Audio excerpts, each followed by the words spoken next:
Ang kasintahan ko ay nagpakasakit para iligtas ako. At dahil dito, ang kanyang 3 level na talento ay tuluyang nagising bilang level. Nang mawalan na siya ng silbi, sinipa ko siya papalayo. Hindi ko akalain na magkakaroon siya ng hindi inaasahang pagkakataon sa hinaharap. At ang pagkaayos ng kanyang talento ay nagpaangat sa kanya bilang Ice Goddess. Ngunit nang balak niyang maghiganti sa akin, natuklasan niyang matagal na akong patay. Sa huli, ang kanyang demonyo sa puso ay lumabas. At siya ay sinalakay ng maraming mortal niyang kaaway hanggang sa mamatay.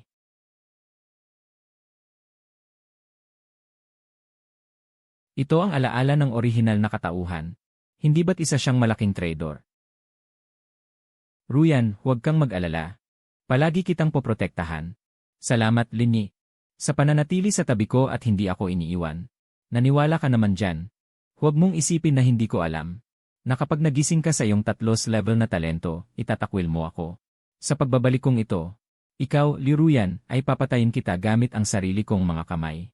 Anong nangyayari? Naririnig ko ba ang iniisip ng ibang tao? Binabati kita, host, sa pagkakabigkis sa Goddess Fortune System. Sino mang diyosa na nagawa ng masama ng katawang ito ay maaaring ibigkis sa Fortune System.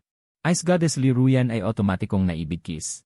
Otomatikong naibigkis ang Ice Goddess Liruyan. Ice Goddess Liruyan, maaaring ganap na marinig ng host ang iniisip ni Liruyan. Habang ako ay naguguluhan, hinimok ako ni Ruyan na magmadaling umakyat sa entablado para magising. Nagising ako, at nakaakyat na sa entablado ng paggising. Sa sandaling ito, isang gintong sinag ang sumilaw. At matagumpay akong nagising sa 3 level na espesyal na kakayahan, ang kamay ng Diyos. Ang kakayahan ito ay maaaring kopyahin ang anumang elemental na kasanayan. Kahit na kamay ng Diyos, ano naman? Sa buhay mo pa rin ito, hindi ka makakatakas sa maagang pagkamatay. Ngunit sa pagkakataong ito, ang papatay sa iyo ay ako, si Liruyan. Ang talento ng taong ito ay napakalakas. Paano siya nakahanap ng isang basurang tulad ni Liruyan bilang kanyang kasintahan? Mas mabuti pang ako na lang ang hanapin niya. Ako pa naman ay may level na talento sa katangian ng tubig. Kayong mga taong mapanghusga. Kung gusto niyo akong makipaghiwalay, bilisan niyo na. Ang kahihiyan na ginawa sa akin sa harap ng lahat ngayon. Sa hinaharap ay babayaran ko ng 100 beses. Talagang galit ang babaeng ito sa orihinal na katawan ng lalaking ito. Pero hindi ako ang taong iyon. Ngayon, mayroon akong i-anunsyo sa inyong lahat. Sa wakas, darating na ba ito? Ang tagpong ito ay eksaktong katulad ng sa nakaraang buhay. Malinaw na naranasan ko na ito dati. Bakit sumasakit pa rin ang puso ko? Ibig sabihin ba nito, mahal ko pa rin siya? Impossible. Malinaw na pwede namang maghiwalay ng pribado. Pero kailangan pa akong ipahiya sa harap ng maraming tao. Pagkatapos, sinaktan pa niya ang mga magulang ko. Si Liruyan, walang ibang nararamdaman kundi walang hanggang galit sa kanya. Walang pagmamahal. Sa nakikita ko, siguradong i-anunsyo ni Linyi na hiwalay na sila ni Liruyan. Level na talento sa kakayahan laban sa level na talento. Anong biro ito? Hindi naman tanga si Linyi, sigurado akong iniisip niyang hindi siya karapat-dapat. Kaya hihiwalayan niya. Hihiwalayan na ni Linyi. Hindi kaya magkaroon na ako ng pagkakataon? Ruyan, kahit na level ang talentong nagising. Hindi ko siya iiwan dahil dito. Gusto kong tandaan niyong lahat. Sinumang maglakas loob na magsalita ng masama tungkol sa kanya sa harap ko. Siguradong paparusahan ko siya para sa aming Ruyan. Tinutulungan niya akong magsalita. Paano ito nangyari? Dapat niya akong ipahiya. Ang mga paghihirap ba sa nakaraang buhay ay pawang kasinungalingan lamang? Hindi. Ang kapangyarihan ng Ice Goddess ay totoo. Mayroon bang naapektuhan dahil sa muling pagsilang? Ruyan, magtiwala ka. Hindi kita iiwan. Hindi mo talaga ako iiwan. Kung gusto mo, hindi ko haharangin ang maganda mong kinabukasan. Ano ba talagang binabalak ni Linyi? Mayroon siyang binabalak. Sino sa kolehiyo ninyo ang nakapagpabango ng 3 level na kakayahan? Kwalipikado kang mapasok sa Imperial Capital Academy. Ang Imperial Capital Academy ang pinakamagaling na akademya ng kakayahan. Kahit ang mga estudyanteng hindi gaanong magaling paglabas. Pinag-agawan ng lahat ng malalaking puwersa. Siya pala. Maliwanag na isang guro na may utang na loob. Ang pinakamalaking pag-asa ng Kyushu na umakyat sa posisyon ng Diyos. Nangungunang nagising. Ngunit lihim na sinaktan ng lalaking si Linyi. Sa huli, nalagasan ng buhay sa kamay ng mga halimaw. Bakit may isa na naman akong nabiktima? Matagal na tayong hindi nagkikita. Ang traidor na alagad na personal kong pinalaki gamit ang lahat ng aking yaman. Ang huling pangungusap ay nasa isip ni Teacher Jiang. Kaya naman pala, nagbalik din siya mula sa nakaraan. Ang orihinal na may-ari ng katawang ito. Ilang babae ba ang kanyang ginago? Noong mga panahong iyon, hindi ko ibinigay sa iyo ang aking galit na puso ng kidlat. Dahil nag-aalala ako na baka hindi mo pa ito makontrol. Hindi mo pa ito kayang kontrolin. Kung hindi mo iyon inagaw, ibibigay ko rin sana iyon sa iyo balang araw. Ngunit hindi ko inaasahan na magtatampo ka. At sinamantala mo ang pagkakataong ako'y nagtatangkang maging isang Diyos ng kidlat upang ako'y traidorin. Ang iyong pagtataksil ay tunay na nagpalamig sa aking puso. Kahihimas-himas ko palang kay Liu Ruyan. Narito na naman ang isa pang Teacher Jiang na hindi hamak na mas galit kaysa sa kanya. Ako na isang napakabait na tao. Sino ba ang nilapastangan ko? Bakit ako napunta sa katawan ng isang napakasamang tao? Anak, bakit ka natulala? Ipakita mo ang iyong 3 level na talento. Kung walang mangyayaring iba, si Lin Yi ay gagawa na naman ng katulad ng ginawa niya noon. Kahit wala akong ginagamit na anumang ipinagbabawal na mahika. Direkta niyang kokopyahin ang aking ipinagbabawal na kidlat na nasa superior na antas. Upang makuha ang aking atensyon. Para isponsoran ko siya papunta sa Imperial Capital Great Academy. Talagang ang napakagandang plano. Trader, kailangan kong aminin na ang iyong talento ay tunay na kahanga-hanga. Ngunit sa pagkakataong ito, hindi na ako magpapalinlang sa iyo, ikaw na walang utang na loob. Naiintindihan ko na. Ang dating may-ari ng katawang ito. Dapat ay direktang kinopya ang ipinagbabawal na mahika ni Jiang Han. At pagkatapos, sinamantala ang kanyang pagkakataon upang siya'y atakihin nang hindi niya namamalayan. Kaya't nasugatan si Jiang Han habang siya ay nagtatangkang maging isang Diyos ng kidlat. Malubhang nasugatan. At sa huli, namatay sa lugar ng kapahamakan. Kung gayon, sa buhay na ito, kailangan ko bang kopyahin muli ang kanyang superior na antas ng ipinagbabawal na kidlat sa harap niya? Kopyahin. Kulob-lila na sumisindak sa langit. Parating na ba ito? Ngunit trader. Sa pagkakataong ito, ako'y nakapaghanda na.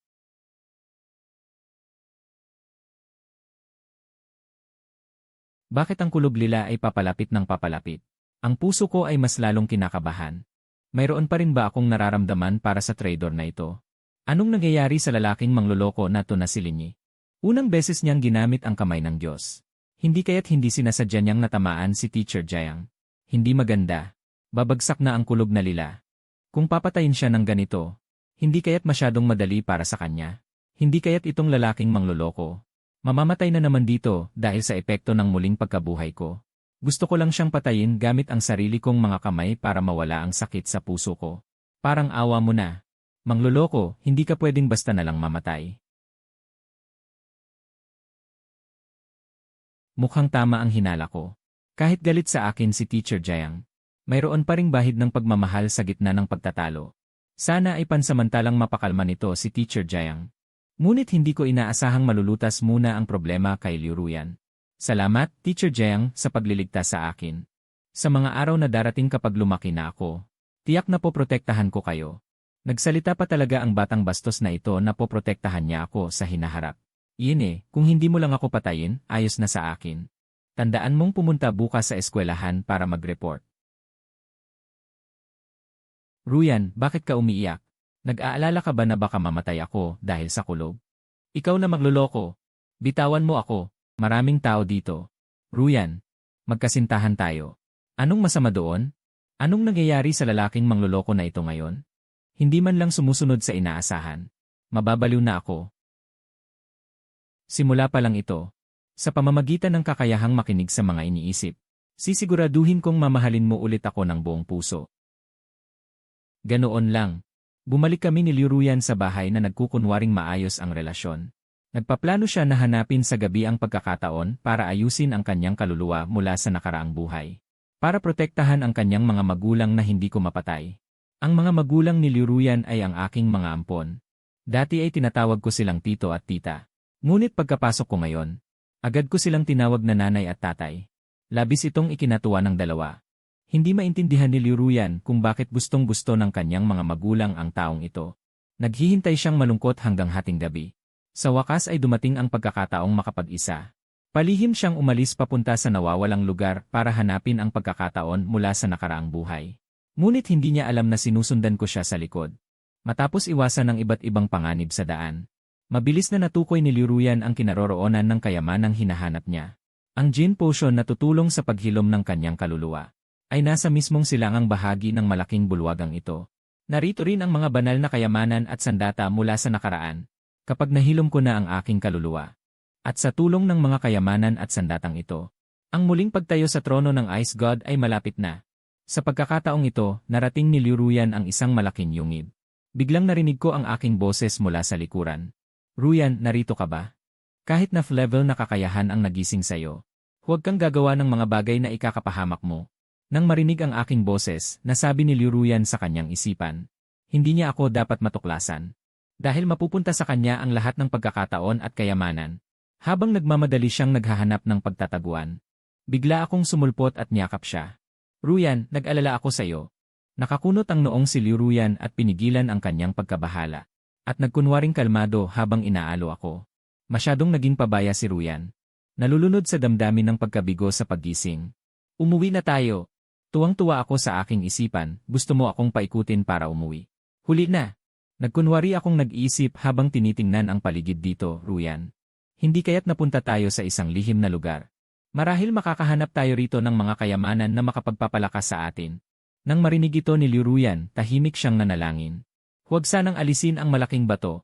Narinig ko ang kanyang iniisip at lumapit sa malaking bato para itulak ito.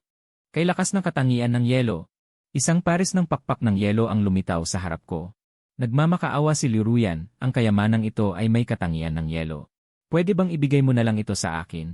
Para maprotektahan ko ang aking sarili. Nagkunwari akong nagsasalita ng may pag-aalala, Ruyan. Masyado pang mababa ang iyong antas. Kung ibibigay mo ito sa akin ngayon, mas mapoprotektahan kita. Kapag lumakas ka na, ibibigay ko ito sa'yo. Tumango na lang si Liu Ruyan. Ngunit halos mawasak na ang kanyang kalooban. Puntahan naman natin ang palasyo sa kabilang banda. Doon mismo ang Jin Potion para sa paghilom ng kaluluwa. Nawalan ng pag-asa si Liu Ruyan. Kung mawala ang ibang kayamanan, maaari pa siyang maghanap ng iba. Ngunit kung mawala ang Jin Potion na ito na magpapabago sa kanyang kapalaran, habang buhay na siyang magiging level. Ruyan, may sulat ang boteng ito. Ito ay Jin Magic na nagpapataas ng lakas ng banal na kaluluwa at nagkukumpuni nito. Tila kaya nitong pagalingin ang iyong banal na kaluluwa. Gusto mo bang subukan? Sobrang nagduda si Liu Ruyan kung tama ba ang kanyang narinig. Sigurado ka bang ipapagamit mo ito sa akin? Hindi lamang nito kayang kumpunihin ang banal na kaluluwa. Kaya rin nitong pataasin ang lakas ng banal na kaluluwa. Ruyan, kumpara sa iyo, wala itong halaga. Sa'yo na lang. Tinitigan ni Liu Ruyan ang Jin Magic na iniabot sa kanya at hindi na nag-atubili. Sanay na binuksan ang takip ng bote at ininom ito. Ngunit dahil sa sobrang lakas ng bisa ng gamot, si Liu Ruyan ay buong paghihirap na nanginig sa lupa. Sa nakita kong ito, hindi ko maiwasang mag-alala. Hanggang sa marinig ko ang kanyang tinig sa isip. Ang bisa ng gamot na ito ay katulad niya sa dati. Ngunit hindi mahalaga ang sakit na ito kumpara sa pagkakumpuni ng banal na kaluluwa.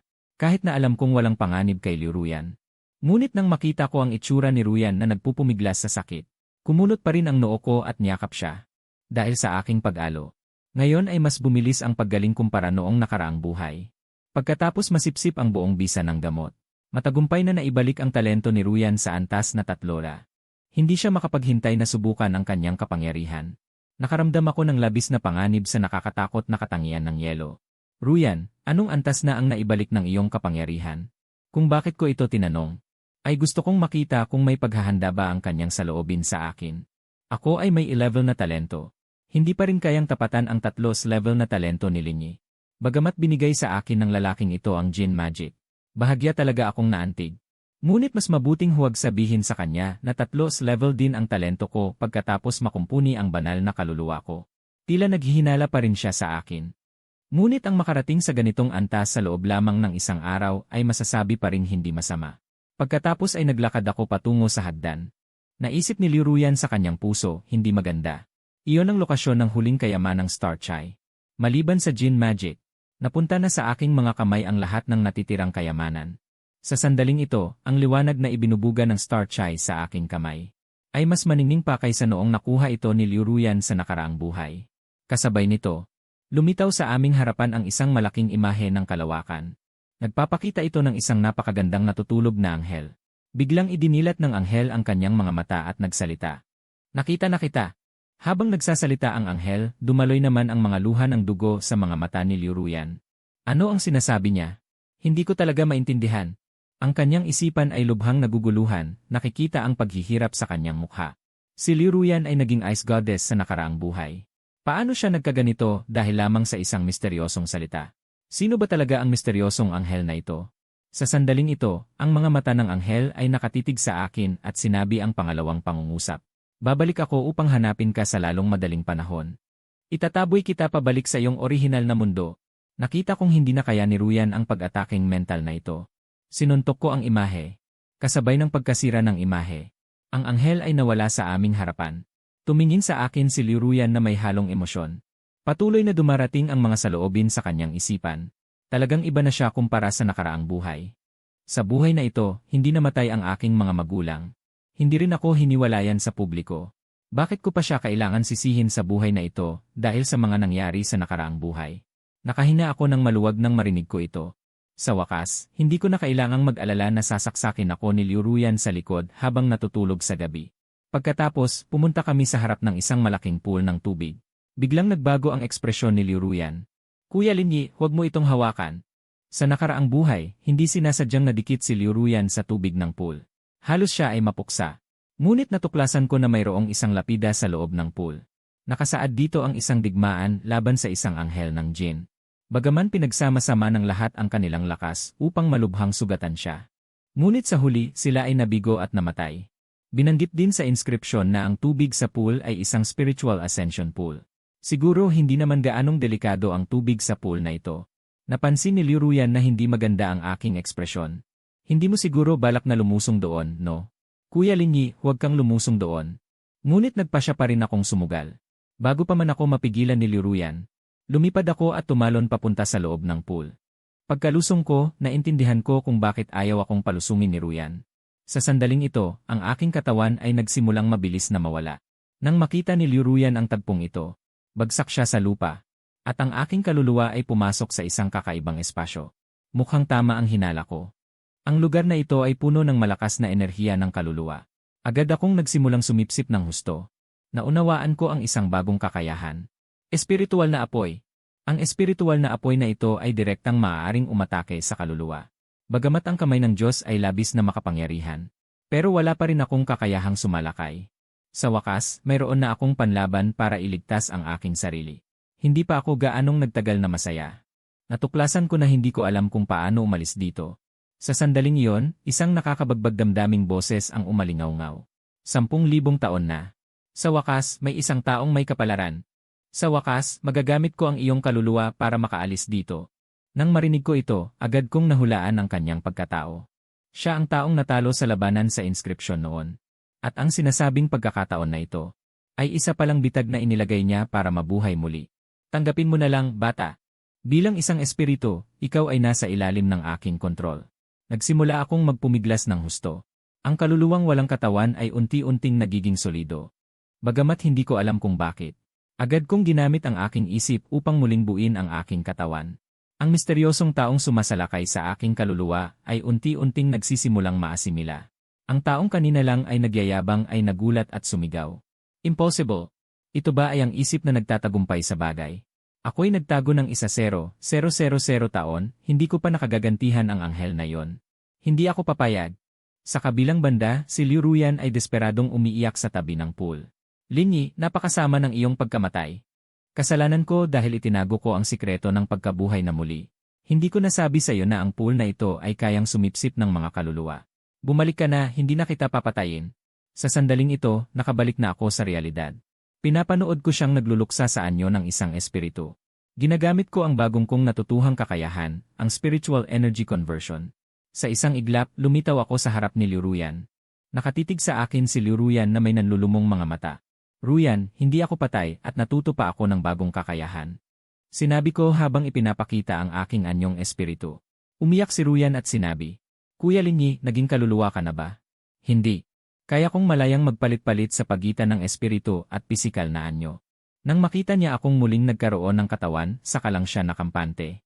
Sa pamamagitan ng puso ni Liu Ruyan, nalaman kong tuluyan na niyang kinalimutan ang galit.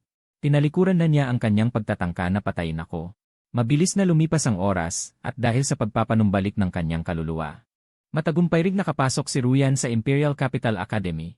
Sa sandaling ito, sa pasukan ng Imperial Capital Academy. Ang mga bagong mag-aaral ngayong taon na gustong pumasok sa aking Imperial Capital Academy ay kailangang dumaan sa pagsubok ng pader ng kidlat.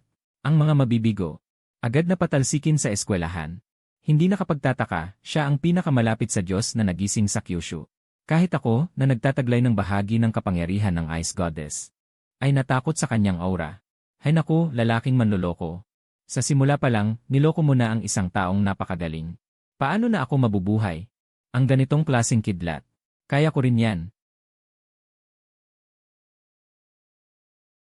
Mukhang nakakatakot nga ang pagsubok sa pader ng kidlat na ito. Ngunit para sa akin na muling isinilang. Hindi ko kailangan ng isang segundo para makatawid. Kuya Linyi, subukan din natin mamaya, ha? Huwag kang magmadali, Ruyan. Manood muna tayo ng drama. Kahit sinabi ko yan. Sa totoo lang, gusto kong marinig ang nasa isip ni Teacher Jayang. Natatakot ako na bigla niya akong gantihan. Dumating na ang nasa isip ni Teacher Jayang. Pareho pa rin tulad noong hindi pa ako muling isinilang. Ang bagong estudyante na ito na may A-level na lightning ability ang unang sumubok. Kinuryente ni Teacher Jayang ang bagong estudyante ng 5 minuto. Sa huli, nagdaan siya sa pagsubok na sunog na sunog. Marami pang nakapasa sa pagsubok. Pero walang madaling nakapasa. Kaya naman medyo nadismaya ako. Kuya Linyi, may isa pang may 3 level na talento na katulad mo.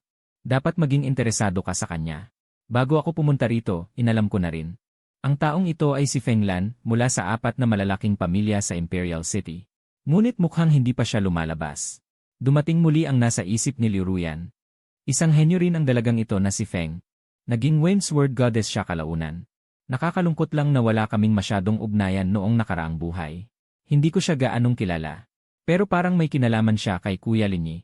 Ang tatay niya ang ipinapatay niya.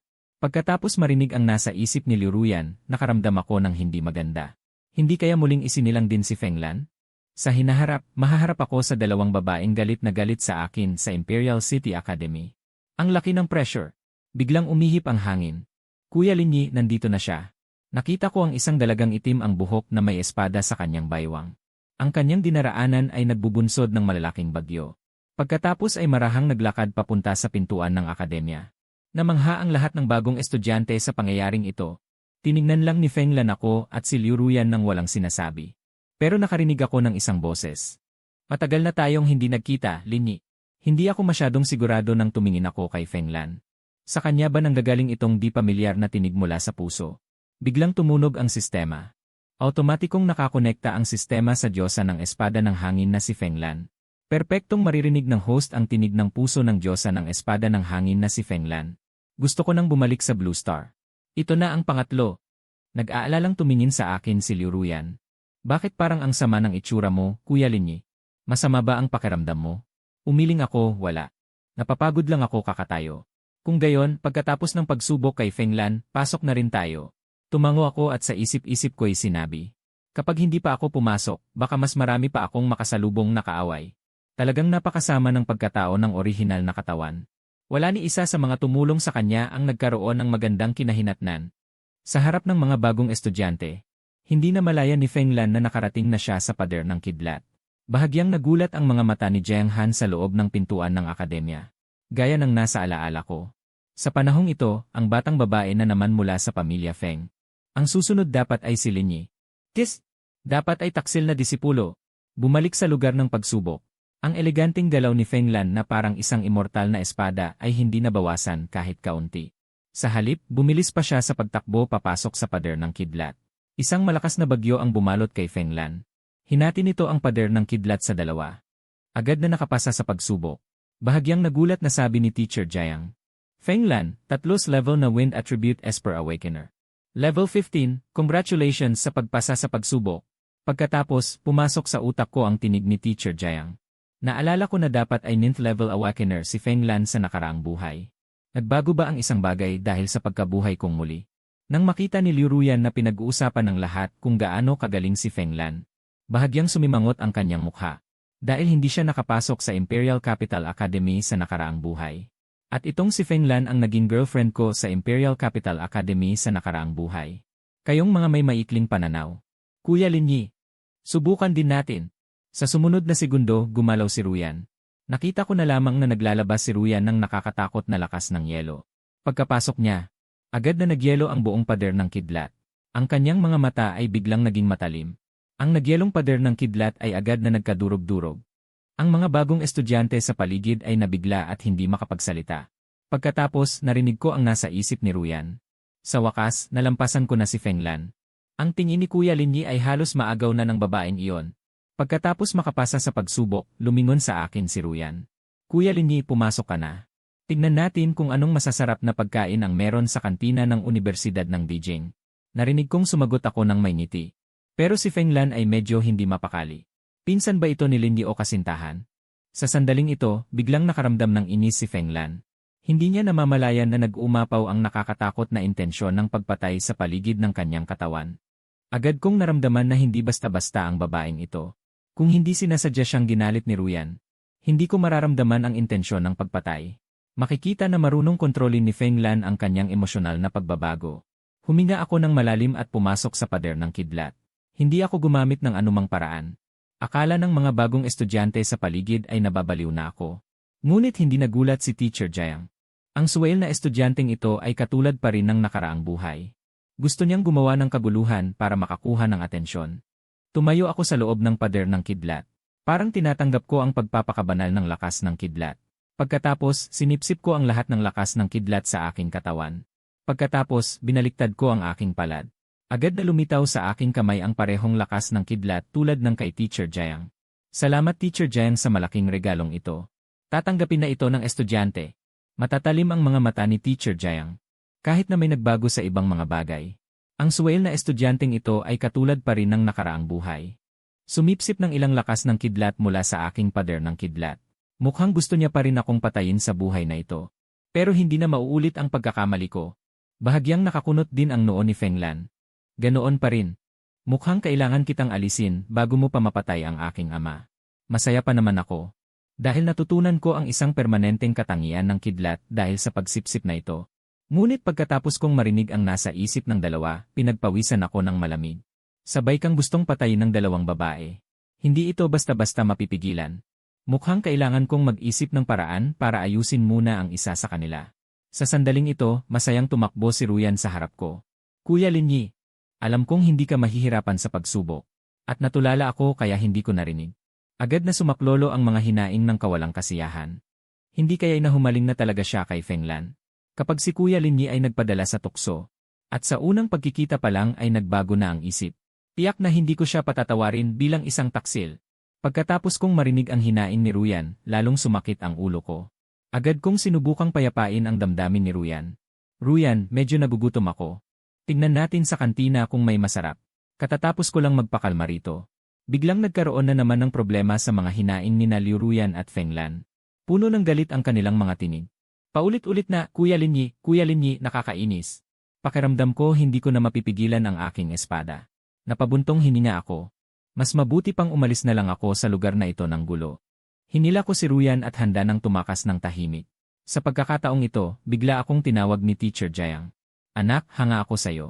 Sa susunod na 4 na taon, mag-aral ka sa ilalim ko. Ibubuhos ko sa iyo ang lahat ng aking kaalaman.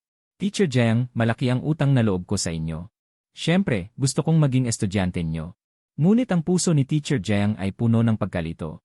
Tinitignan niya ang dating taksil na estudyante na nakasama niya araw-araw. Ang mga alaala ng nakaraan ay nagpapaalala sa kanya.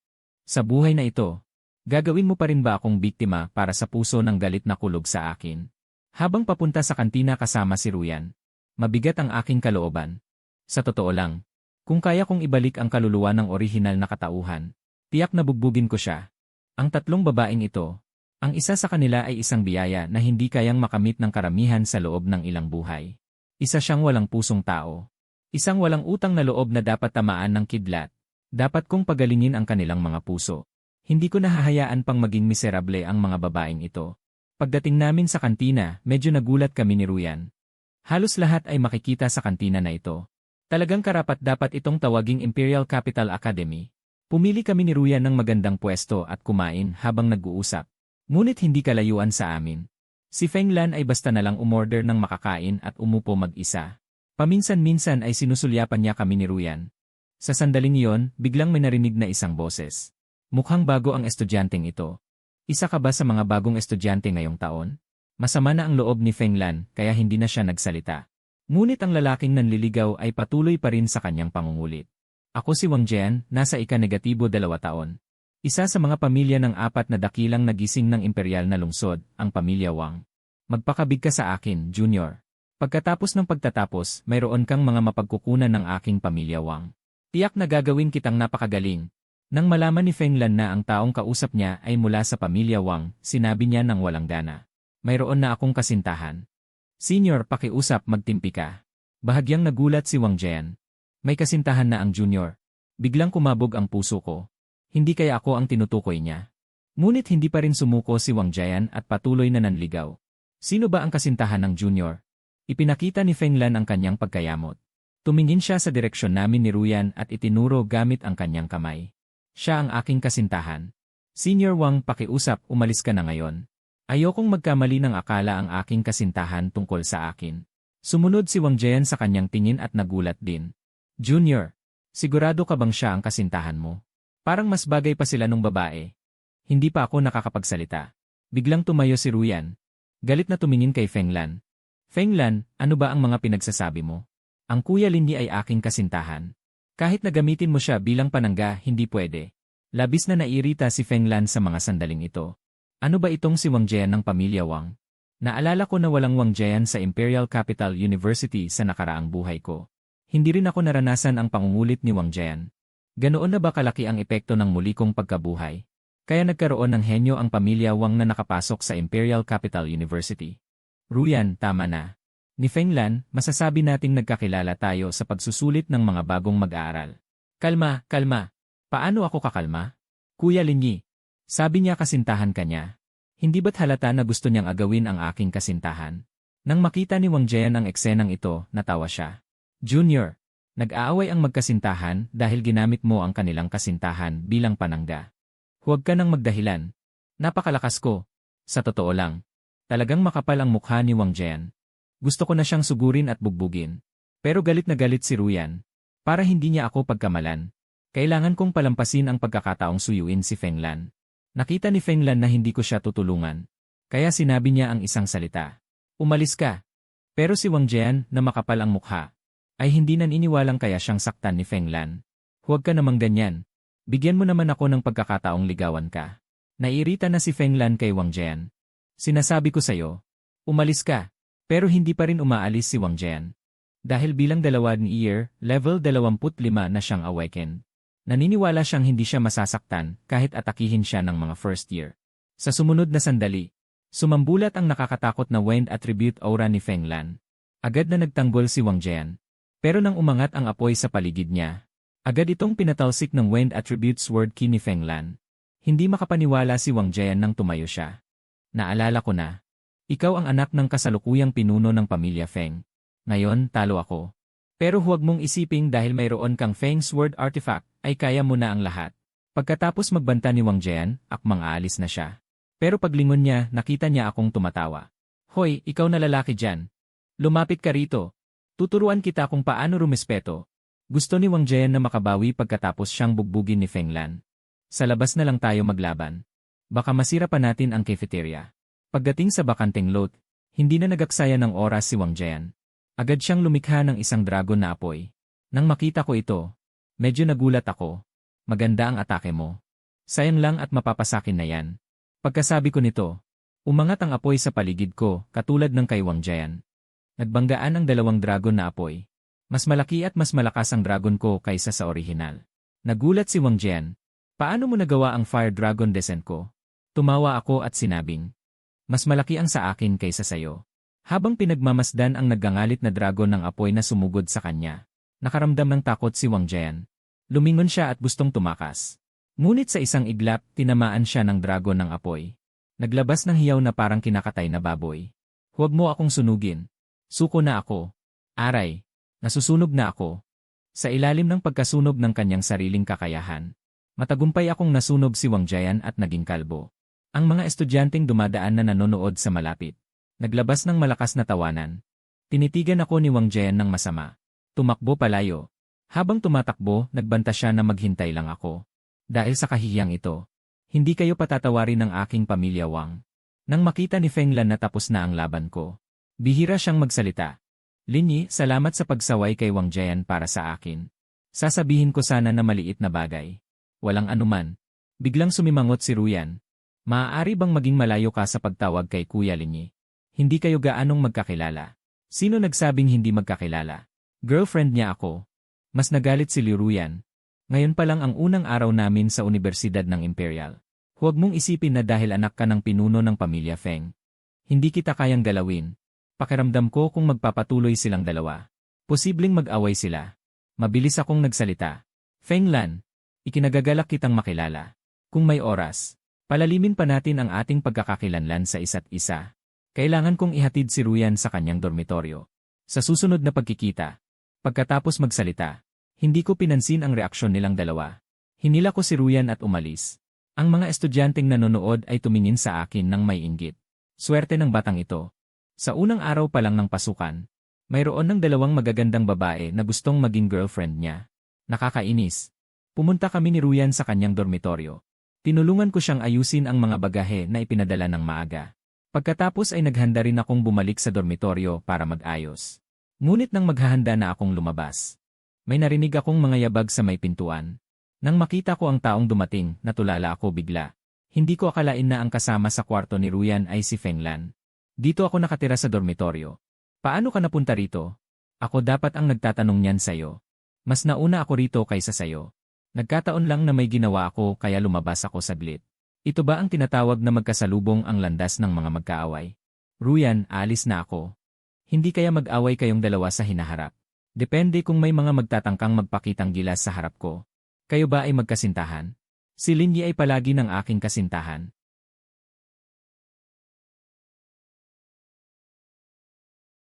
Tumigil na nga kayong dalawa.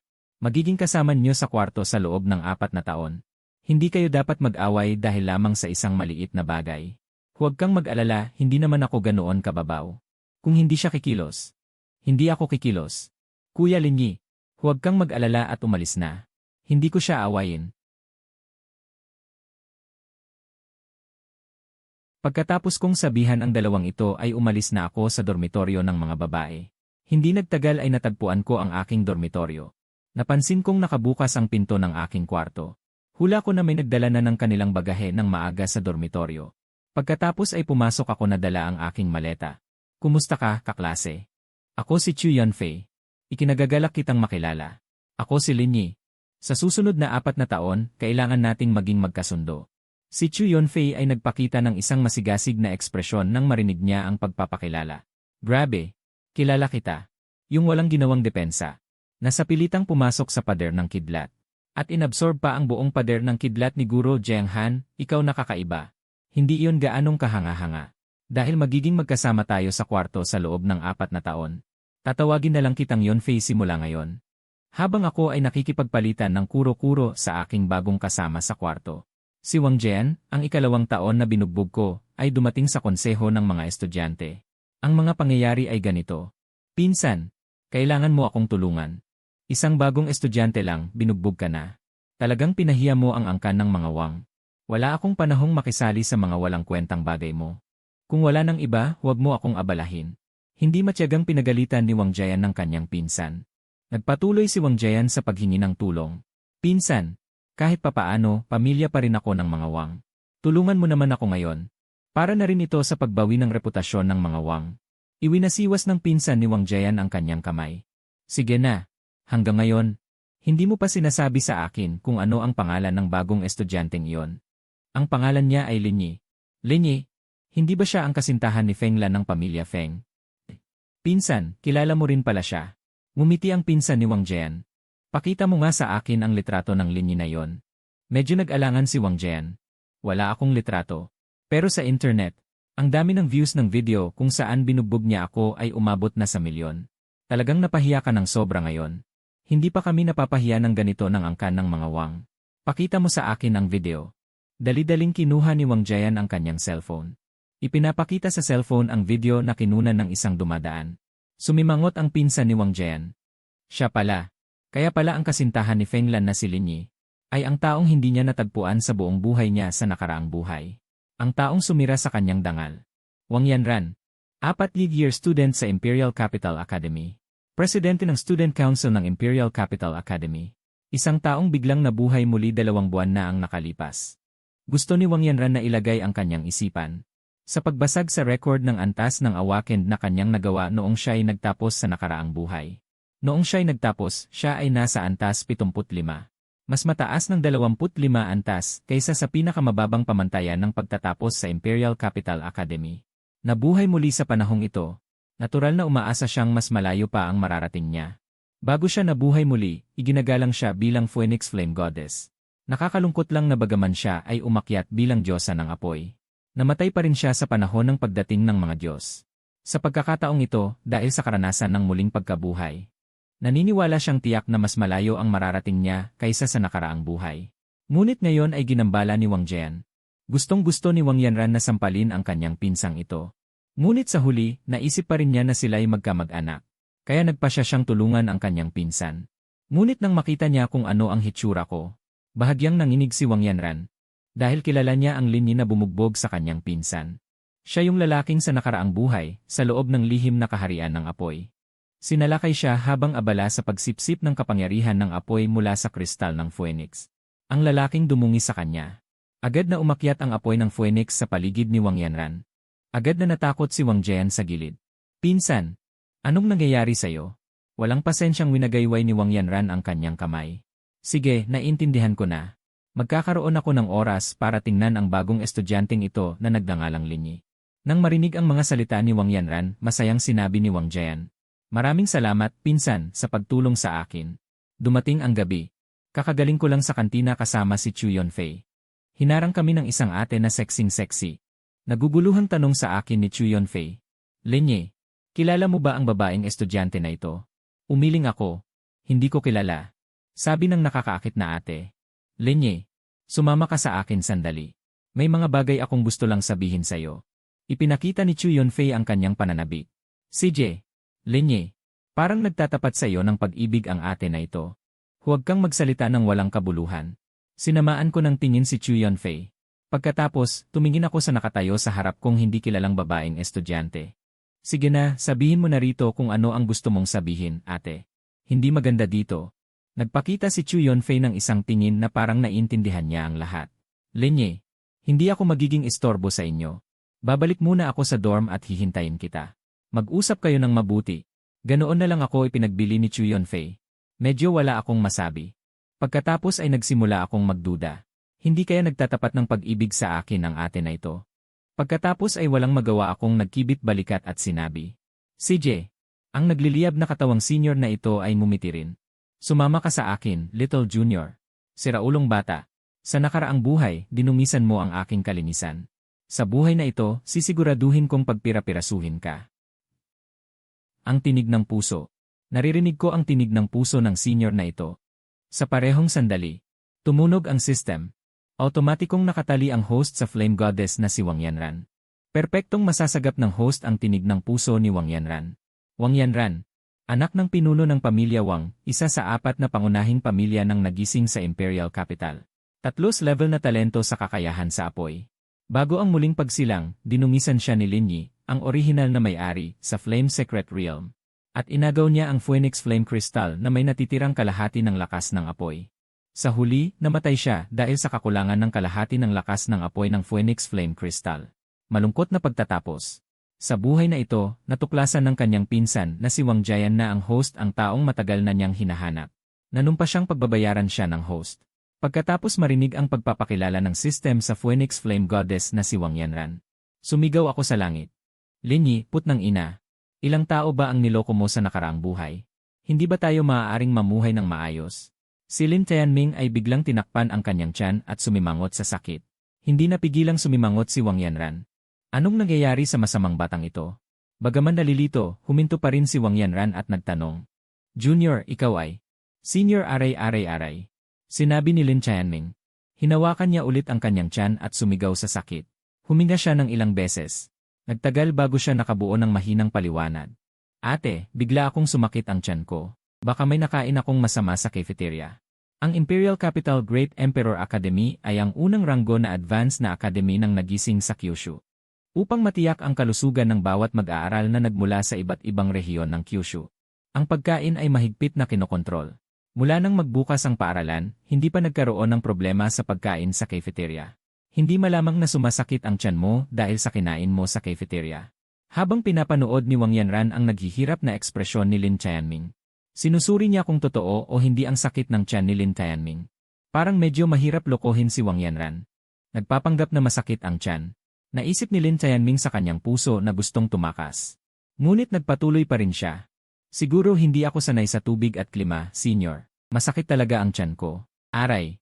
Tinitigan niya ang totoong naghihirap na ekspresyon ni Lin Tianming ng ilang sandali. Hindi agad sumagot si Wang Yanran. Hindi sanay sa pagkain. Kung dahil sa pagkakaiba sa pagkain kaya hindi sanay. Posibleng ang sumama ang tiyan niya sa normal na pagkain sa imperial na akademya ng dakilang dinastya. Sumakit ang tiyan. Saglit na nag-isip, tinitigan ni Wang Yanran si Lin Tianming at nagtanong. Sa kantina ng imperial na akademya ng dakilang dinastya, mayroong mga espesyal na pagkain mula sa iba't ibang bahagi ng Kyushu. Kahit hindi ka sanay sa pagkain, maaari kang kumain ng mga pagkaing madalas mong kinakain doon. Paano sumakit ang tiyan mo? Hinarap ang medyo hindi makapaniwalang tanong ni Wang Yanran. Nag-imbento rin si Lin Tianming ng kasinungalingan sa lugar. Senyor, talagang sumasakit ang tiyan ko. Hindi ba pwedeng huwag na tayong tumayo dito at parang nag-imbestiga ng kriminal? Ako, gusto ko lang talagang tikman ang mga pagkain dito dahil unang beses ko sa Imperial City. Kaya hindi ako umorder ng mga pagkain gusto namin sa lugar namin. Sino ang mag-aakalang sasakit ang tiyan ko dahil hindi ako sanay sa pagkain? Ang paliwanag na ito ay parang medyo makatwiran. Kung ako ang pupunta sa isang lungsod na hindi Imperial City, hindi ko maiiwasang mag-order ng mga lokal na pagkain para tikman. Sa halip na isipin ang problema ng hindi sanay sa pagkain. Mukhang masyado akong sensitibo. Sayang naman at sumakit ang tiyan niya sa oras na ito. Sinira nito ang plano kong akitin ang masamang batang ito sa maliit na gubat. Ang plano na patayin siya ng sapilitan. Para sa ngayon, hayaan na lang. Para na rin kinumpirma kung siya nga ba ang dumungis sa aking kalinisan. Sa susunod ko na lang siya papatayin. Pinakinggan ni Lin Tianming ang plano sa maliit na gubat na binanggit sa isip ni Wang Yanran. Hindi niya maiwasang makaramdam ng takot. Buti na lang at naging alerto siya at nagpanggap na sumasakit ang tiyan niya. Kung hindi, posible talagang dalhin siya ng senior na ito sa maliit na gubat at tapusin na. Junior, sumasakit ang tiyan mo. Gusto mo bang samahan kitang pumunta sa klinik? Sa tingin ko, hindi ka lang sanay sa pagkain kaya sumakit ang tiyan mo. Babalik na lang ako sa dormitoryo para magbawas, senyor. Bago ako umalis, maaari ko bang itanong ang pangalan mo? Bagaman alam ni Lin Tianming sa pamamagitan ng sistema na ang senior na ito ay nagngangalang Wang Yanran. At isa rin siyang muling ipinanganak na biktima ng orihinal na may-ari. Ngunit kailangan pa rin niyang magpanggap na unang beses niyang nakilala ang senior na ito. Junior, ang pangalan ko ay Wang Yanran. Maaari mo akong tawagin Yanran Senior. Gusto kita. Gustong-gusto kitang sunugin kaagad. Sa panlabas, masigasig si Wang Yanran, ngunit ang kanyang panloob na boses ay puno ng galit at pagkamuhi. Ang galit na ito ay hindi kasing baba ng kay Kingsue 2 buwan na ang nakalipas. Sige, naaalala ko. Sumasakit talaga ang tiyan ko. Yanran Senior, babalik na ako sa dormitoryo. Hanggang sa susunod. Hindi naglakas loob si Lin Tianming na patuloy na manatili kay Wang Yanran, baka magkamali siya.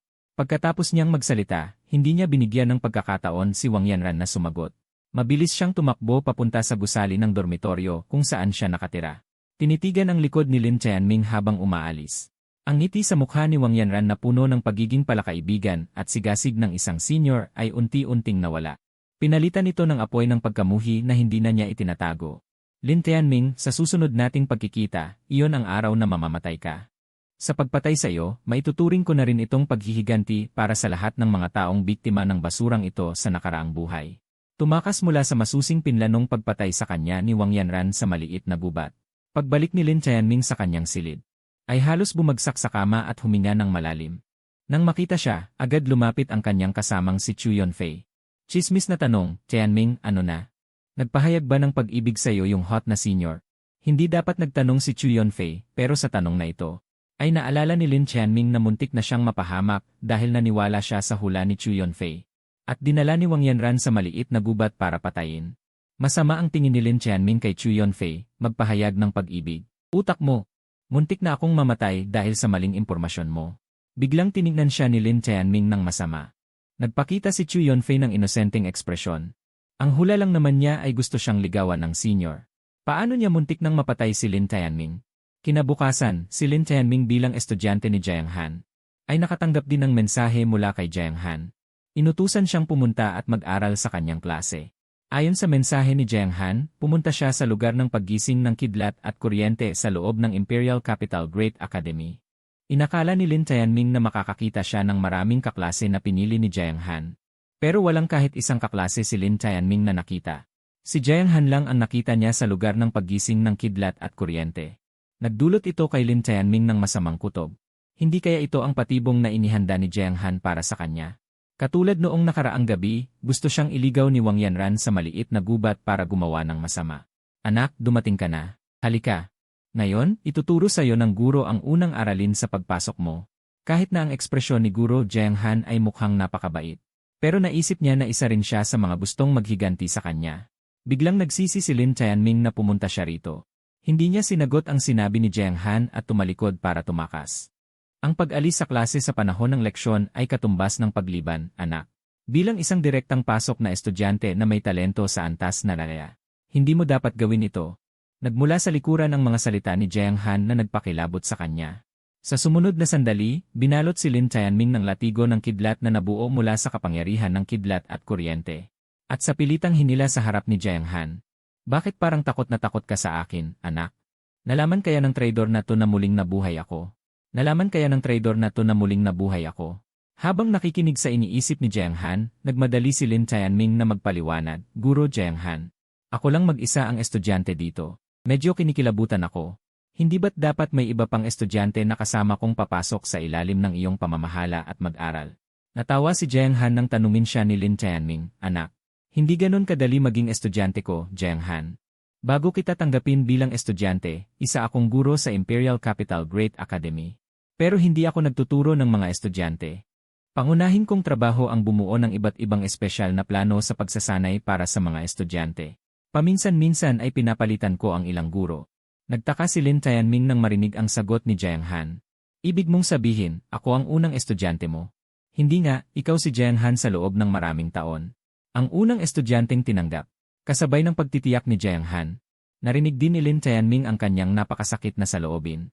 Hindi ko akalain na sa wakas ay nakakita ako ng isang estudyanteng nagpatibok ng puso ko. At ibinigay ang lahat ng aking makakaya para turuan. Pero hahantong lang pala sa pagtataksil at paglapastangan.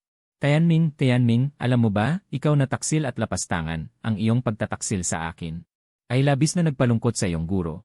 Ang saloobin ni Jiang Han ay puno ng kalungkutan at galit. Ngunit kontrolado pa rin niya ng maayos ang kanyang panlabas na anyo. Kung hindi lang kayang marinig ni Lin Tianming ang saloobin niya, hindi niya malalaman kung gaano siya kamuhi. Kagabi lang ay nakatakas siya sa kamay ni Wang Yanran sa pamamagitan ng kanyang talino. Ngayon naman ay kakaharapin niya si Jiang Han na mayroon ding balak na patayin siya. Napakarami ng problema ni Lin Tianming. Sa mga susunod na pakikitungo kay Jiang Han, kailangan niyang maging maingat sa bawat hakbang. Para maiwasan na bigla na lang siyang atakihin at patayin nito. Hindi ko akalain na ako lang pala ang estudyante, sige. Guro Jiang Han, ano po ang unang leksyon natin ngayon? Nang banggitin ang unang leksyon ngayon, bahagyang napangiti si Jiang Han. Pumitik siya gamit ang kanyang kanang kamay. Ang lugar ng paggising ng kidlat, na inihanda para sa mga may kapangyarihan ng kidlat, ay nagkaroon ng galit na.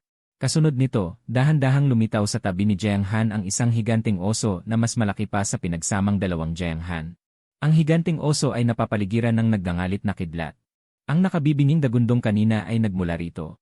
Sa pagtawag sa higanting oso, ipinaliwanag din ni Jiang Han kay Lin Tianming ang patakaran ng unang leksyon ngayon. Ito ay isang 15 antas na galit na oso ng kidlat, Batang Tianming. Ang unang leksyon mo ngayon ay ang gamitin ang iyong kamay ng Diyos sa aktwal na labanan. Para talunin ang galit na oso ng kidlat. Ang depensa ng galit na oso ng kidlat ay napakalakas. Kahit nakopyahin mo ang mga kakayahan nito, hindi pa rin tiyak na epektibo mo itong matatalo. Ngunit kung tatamaan ka ng mga kakayahan nito, sa iyong depensa, hindi ka tatagal at matatalo ka. Ito ang unang leksyon na maingat kong ginawa para sa iyo. Sana'y hindi mo ako bigin. Mag-isip ng paraan para talunin ito. Tama, sa labanan, maaari mo lamang kopyahin ang mga kakayahan nito. Hindi mo maaaring subukang dumaya sa pamamagitan ng pagkopya ng aking mga kakayahan. Sa nakaraang buhay, si Tianming, tulad ni Feng Lan, ay nakapasok sa Imperial Capital Academy na mayroon lamang 9 na antas. Ang galit na oso ng kidlat na inihanda ko para sa kanya ay 9 din ang antas. Sa buhay na ito, siya at si Feng Lan ay dahil sa aking muling pagsilang. Mas mataas ang antas ng pagpasok kaysa sa nakaraang buhay. Kahit na lumalaban pa rin sila sa parehong antas ng galit na oso ng kidlat. Ngunit ang 15 antas na galit na oso ng kidlat ay may isang kakayahan na higit pa kaysa sa 9 na antas na galit na oso ng kidlat. Hindi ko alam kung sa buhay na ito, matatalo ba ni Lin Tianming ang galit na oso ng kidlat na may dagdag na isang kakayahan. Habang nakikinig si Lin Tianming sa saloobin ng kanyang guro na si Jiang Han, mayroon din siyang mga bagay na naintindihan. Iyon ang bagong kasanayan na natutunan ng Thunderous Rage Bear sa 15 antas. Ito ang susi sa pagpapabuti ng lakas ng Thunderous Rage Bear sa parehong antas. Mas malakas ito kaysa noong nakaharap siya sa isang nagising na nasa parehong antas noong 9 na antas. Si Jiang Han ay nag-ayos sa kanya ng isang ganitong kalakas na depensa. Eksklusibo para sa kakayahan niyang kopyahin ang mga nilalang na nagising na may katangiang kulog. Bahagyang sumeryoso rin ang mga mata ni Lin Tianming. Mabilis na kidlat ni Jiang Han. Sa sumunod na sandali, lumitaw siya sa malayo. Sinabi rin niya kay Lin Tianming, simulan na ang laban, huwag mo akong biguin. Sinundan ng maliit na nilalang ang sinabi ni Jiang Han na simulan na ang laban. Iwinasiwas ng malaking Thunderous Rage Bear ang kanyang mga kuko patungo kay Lin Tianming. Ang Thunderous Rage Bear Claw, ang matalas na kuko na mas malaki pa sa ulo ni Lin Tianming. Kumakalat ng nakakatakot na lakas ng kulog habang hinahampas si Lin Tianming. Nang makita ito ni Lin Tianming, mabilis din siyang lumayo at pumasok sa estado ng paglaban.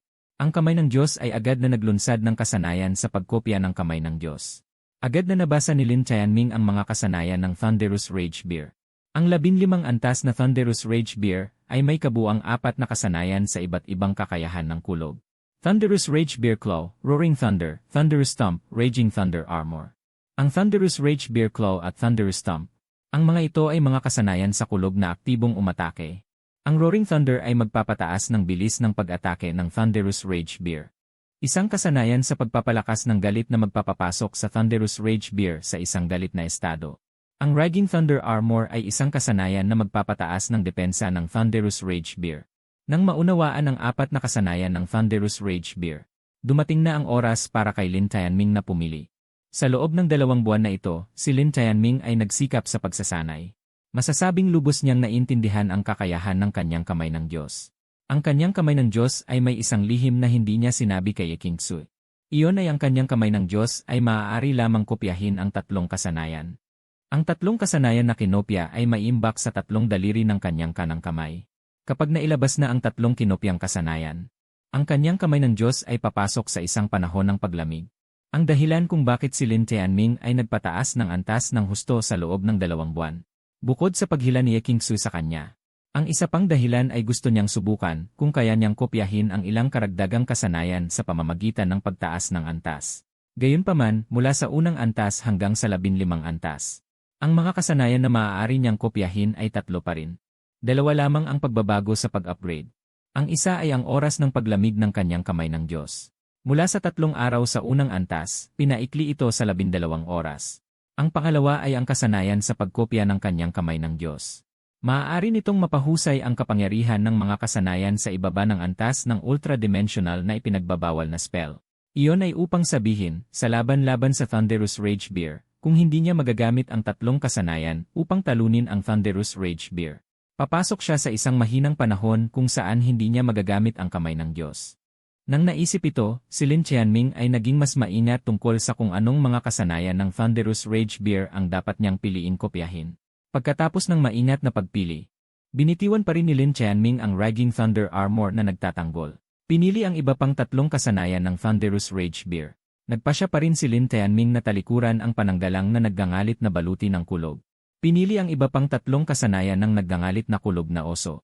Kasabay ng matagumpay na paggamit ni Lin Tianming ng kakayahan ng pagkopya ng kamay ng Diyos. Agad din niyang nakuha ang 3 kasanayan ng galit na ayos na kulog. Muling mabilis na nakailag sa kulog na galit na kuko ng oso. Agad-agad na ginamit ni Lin Tianming ang dumadagundong na pagkagalit. Kasabay ng isang dumadagundong na tunog ng pagsabog ng kulog. Malinaw na naramdaman ni Lin Tianming na ang kanyang bilis at atake ay lubhang napabuti. Napansin na muling ginamit ng galit na ayos na kulog ang galit na kuko ng kulog nito upang atakehin siya. Hindi rin nagpahuli si Lin Tianming. Ang galit na kuko ng kulob na pinalakas ng dumadagundong na pagkagalit at higit pang pinalakas ng kakayahan ng pagkopya. Ang kumakalat na puwersa ng kulob ng galit na kuko ng kulob ni Lin Tianming ay mas malakas. Nagsalpukan ang dalawang galit na kuko ng oso. Agad na pinunit ng galit na kuko ng kulob ni Lin Tianming ang galit na kuko ng kulob ng galit na ayos na kulob. At nagdulot ng malaking sugat sa katawan ng galit na ayos na kulob. Nasugatan ang sarili niyang kasanayan na ginamit ni Lin Tianming. Naglabas ng nakabibinging hiyaw ang galit na ayos na kulob. Pumasok din sa kalagayan ng pagkagalit. Hindi lang iyon ang dumadagundong na pagkagalit. Ginamit din ang galit na ayos na kulog ang galit na baluti ng kulob na hindi kinopya ni Lin Tianming. Pinalakas ang depensa nito. Kahit na sinunggaban ni Lin Tianming ang pagkakataon na umatake sa pamamagitan ng paggamit ng pagyurak ng kulob. Gusto sanang bigyan ng malalang suntok ang galit na ayos na kulob na may punit na sugat. Ngunit sa ilalim ng depensa ng galit na baluti ng kulob na higit pa sa inaasahan ni Lin Tianming. Nakita ni Tianming na ang pagyurak ng kulob na inilabas kasunod ng galit na kuko ng kulob ay ganap na naharang ng galit na baluti ng kulob. Kasabay ng bilis ng atake. Ang galit na ayos na kulob na punong-puno ang depensa ay sumugod din kay Lin Tianming. Kahit na mukhang mabigat ang galit na ayos na kulob. Agad na nakalapit kay Lin Tianming. Bumagsak ang pagyurak ng kulob. Sa ganitong kalapit na distansya ng pagyurak ng kulob. Sa mahinang pangangatawan ni Lin Tianming na hindi maihahambing sa galit na ayos na kulob. Napaisip din si Jiang Han na nanonood na tiyak na matatalo si Lin Tianming. Ngunit sa sandaling iyon, isang pader ng kulob ang bumangon sa pagitan ni Lin Tianming at ng galit na ayos na kulob na sapat upang harangin ang lahat. Agad na ginawang walang bisa ng pader ng kulob na ito ang lahat ng atake ng galit na ayos na kulob. At kinuryente pa ang galit na ayos na kulob ng malubha. Ngunit naglaho rin ang pader ng kulob ni Lin Tianming pagkatapos naganap na maharang ang atake. Nakalimutan ko na marunong din ang batang ito ng pader ko ng kulob. Ngunit kung aasa lang siya sa trick na ito para talunin ang galit na ayos na kulob. Kailangan pa niya ng huling hininga. Ano kaya ang gagawin mo ngayon? Kung kaya mong umakyat sa ika-16 na antas sa oras na ito, mapapataas mo ang iyong kakayahan ng pagkopya ng kamay ng Diyos sa 4 na limitasyon ng kasanayan. Posible pa rin na talunin mo ang malubhang na sugatang galit na ayos na kulob. Sa oras na ito, nang marinig niya ang sinasabi ni Jiang Han sa kanyang isip na basta't umakyat siya sa ika-16 na antas. Magkakaroon siya ng isa pang limitasyon ng kasanayan sa pagkopya, medyo hindi makapaniwala si Lin Tianming. Alam ni Jiang Han na may limitasyon sa pagkopya ang kanyang kamay ng Diyos. Ito ay isang sikreto na hindi pa niya sinasabi kay King Sui, ang kanyang tunay na kasintahan. Paano niya nalaman? Posible bang nalaman niya ito sa nakaraang buhay sa pamamagitan ng orihinal na may-ari? Ngunit sasabihin ba talaga ng isang walang hiyang tulad ng orihinal na may-ari? Ang pinakamalaking sikreto ng kakayahan ng pagkopya ng kamay ng Diyos kay Jiang Han. Bagaman hindi niya maintindihan kung paano nalaman ni Jiang Han ang pinakamalaking sikreto ng kanyang si kamay ng Diyos na kasanayan sa pagkopya. Ito rin ang kahinaan ng kanyang si kamay ng Diyos. Ngunit sa pamamagitan din ni Jiang Han, nalaman ni Lin Tianming ang paraan upang mapataas ang limitasyon ng kanyang si kamay ng Diyos na kasanayan sa pagkopya. Iyon ay ang otomatikong pag-unlock kapag umabot sa antas 16. Ngunit kamakailan lamang siya umakyat sa antas 15, kaya ang pag-akyat sa antas 16. Hindi ganoon kadali. Hindi bababa sa laban na ito ay tiyak na hindi magagawang pukawin ang kanyang potensyal upang umakyat sa antas 16. Habang nag-iisip si Lin Tianming, ang malubhang na sugatang kulog at kidlat na galit na oso ay umasa pa rin sa kanyang mas malakas na pisikal na katangian bilang isang nilalang na nagising. Gamit ang sipagtapak ng kulog ay pinalipad si Lin Tianming. Sa sandaling ito, seryosong pinaghihinalaan ni Lin Tianming na gusto ni Jiang Han na patayin siya gamit ang ikulog at kidlat na galit na oso. Tiyak na nakalkula niya na hindi siya tiyak na makakaakyat sa antas 16 ngayon. Gayunpaman, sa sumunod na segundo, sinabi sa kanya ng iniisip ni Jiang Han. Hindi niya gustong patayin siya ngayon. Mukhang malapit na sa limitasyon. Ang tanging disbentahan ng kamay ng Diyos ng batang si Tianming sa simula ay napakakaunti lamang ng mga kasanayan ang kaya niyang kopyahin. Kung matutuklasan ng iba ang kahinaan, madaling mapahamak. Ang makatagal ng ganito katagal sa kamay ng antas 15, kulog at kidlat na galit na oso, ay lumampas na sa aking inaasahan, dito na magtatapos ang pagsubok ngayon. Kapag hindi na niya kaya, ililigtas ko siya. Anong nangyayari sa akin? Malinaw na kinamumuhian ko siya dahil sa kanyang pagtataksil. Pagpatay sa akin sa nakaraang buhay. Kaya ko pa ring isipin na paunlarin ang kanyang potensyal. Gawing mas malakas pa siya kaysa sa nakaraang buhay. Hindi inaasahan na ang mapanganib na unang aralin ngayon ay para sa karagdagang pagpapaunlad ng kanyang potensyal. Nalaman din ni Lin Tianming na ang magkasalungat na damdamin ni Jiang Han para sa kanya. ay mas komplikado kaysa sa inaakala niya. Yamang gusto niyang masaksihan ang potensyal niya na mas malakas pa kaysa sa nakaraang buhay. Kung gayon, nagpa siya rin si Lin Tianming na huwag bigin ang mga inaasahan ng gurong si Jiang Han.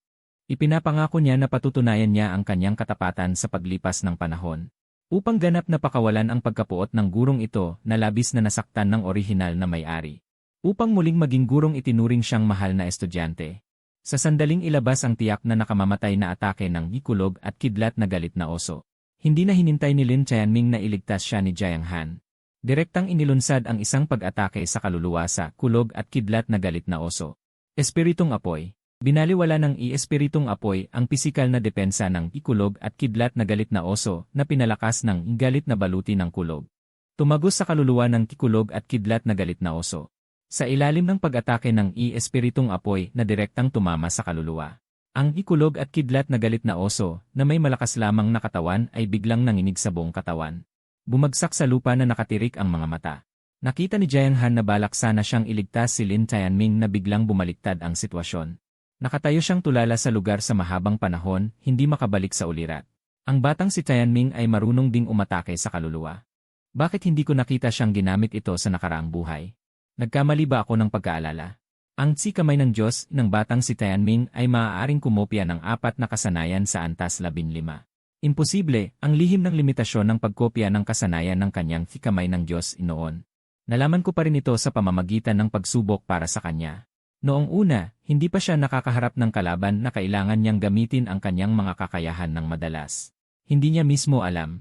Imposible na kinopya niya ang atake sa kaluluwa na ito.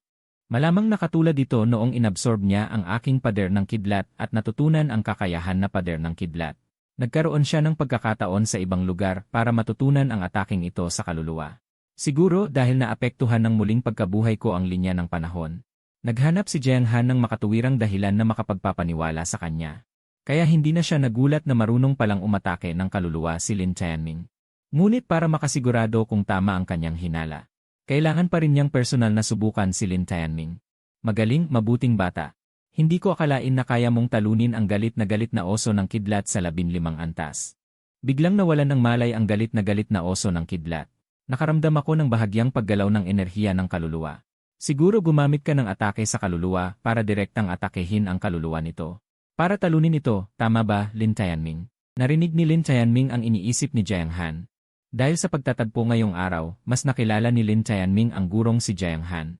Hindi nakapagtataka na si Jiang Han ang pinakabatang nangungunang nagising sa Kyushu.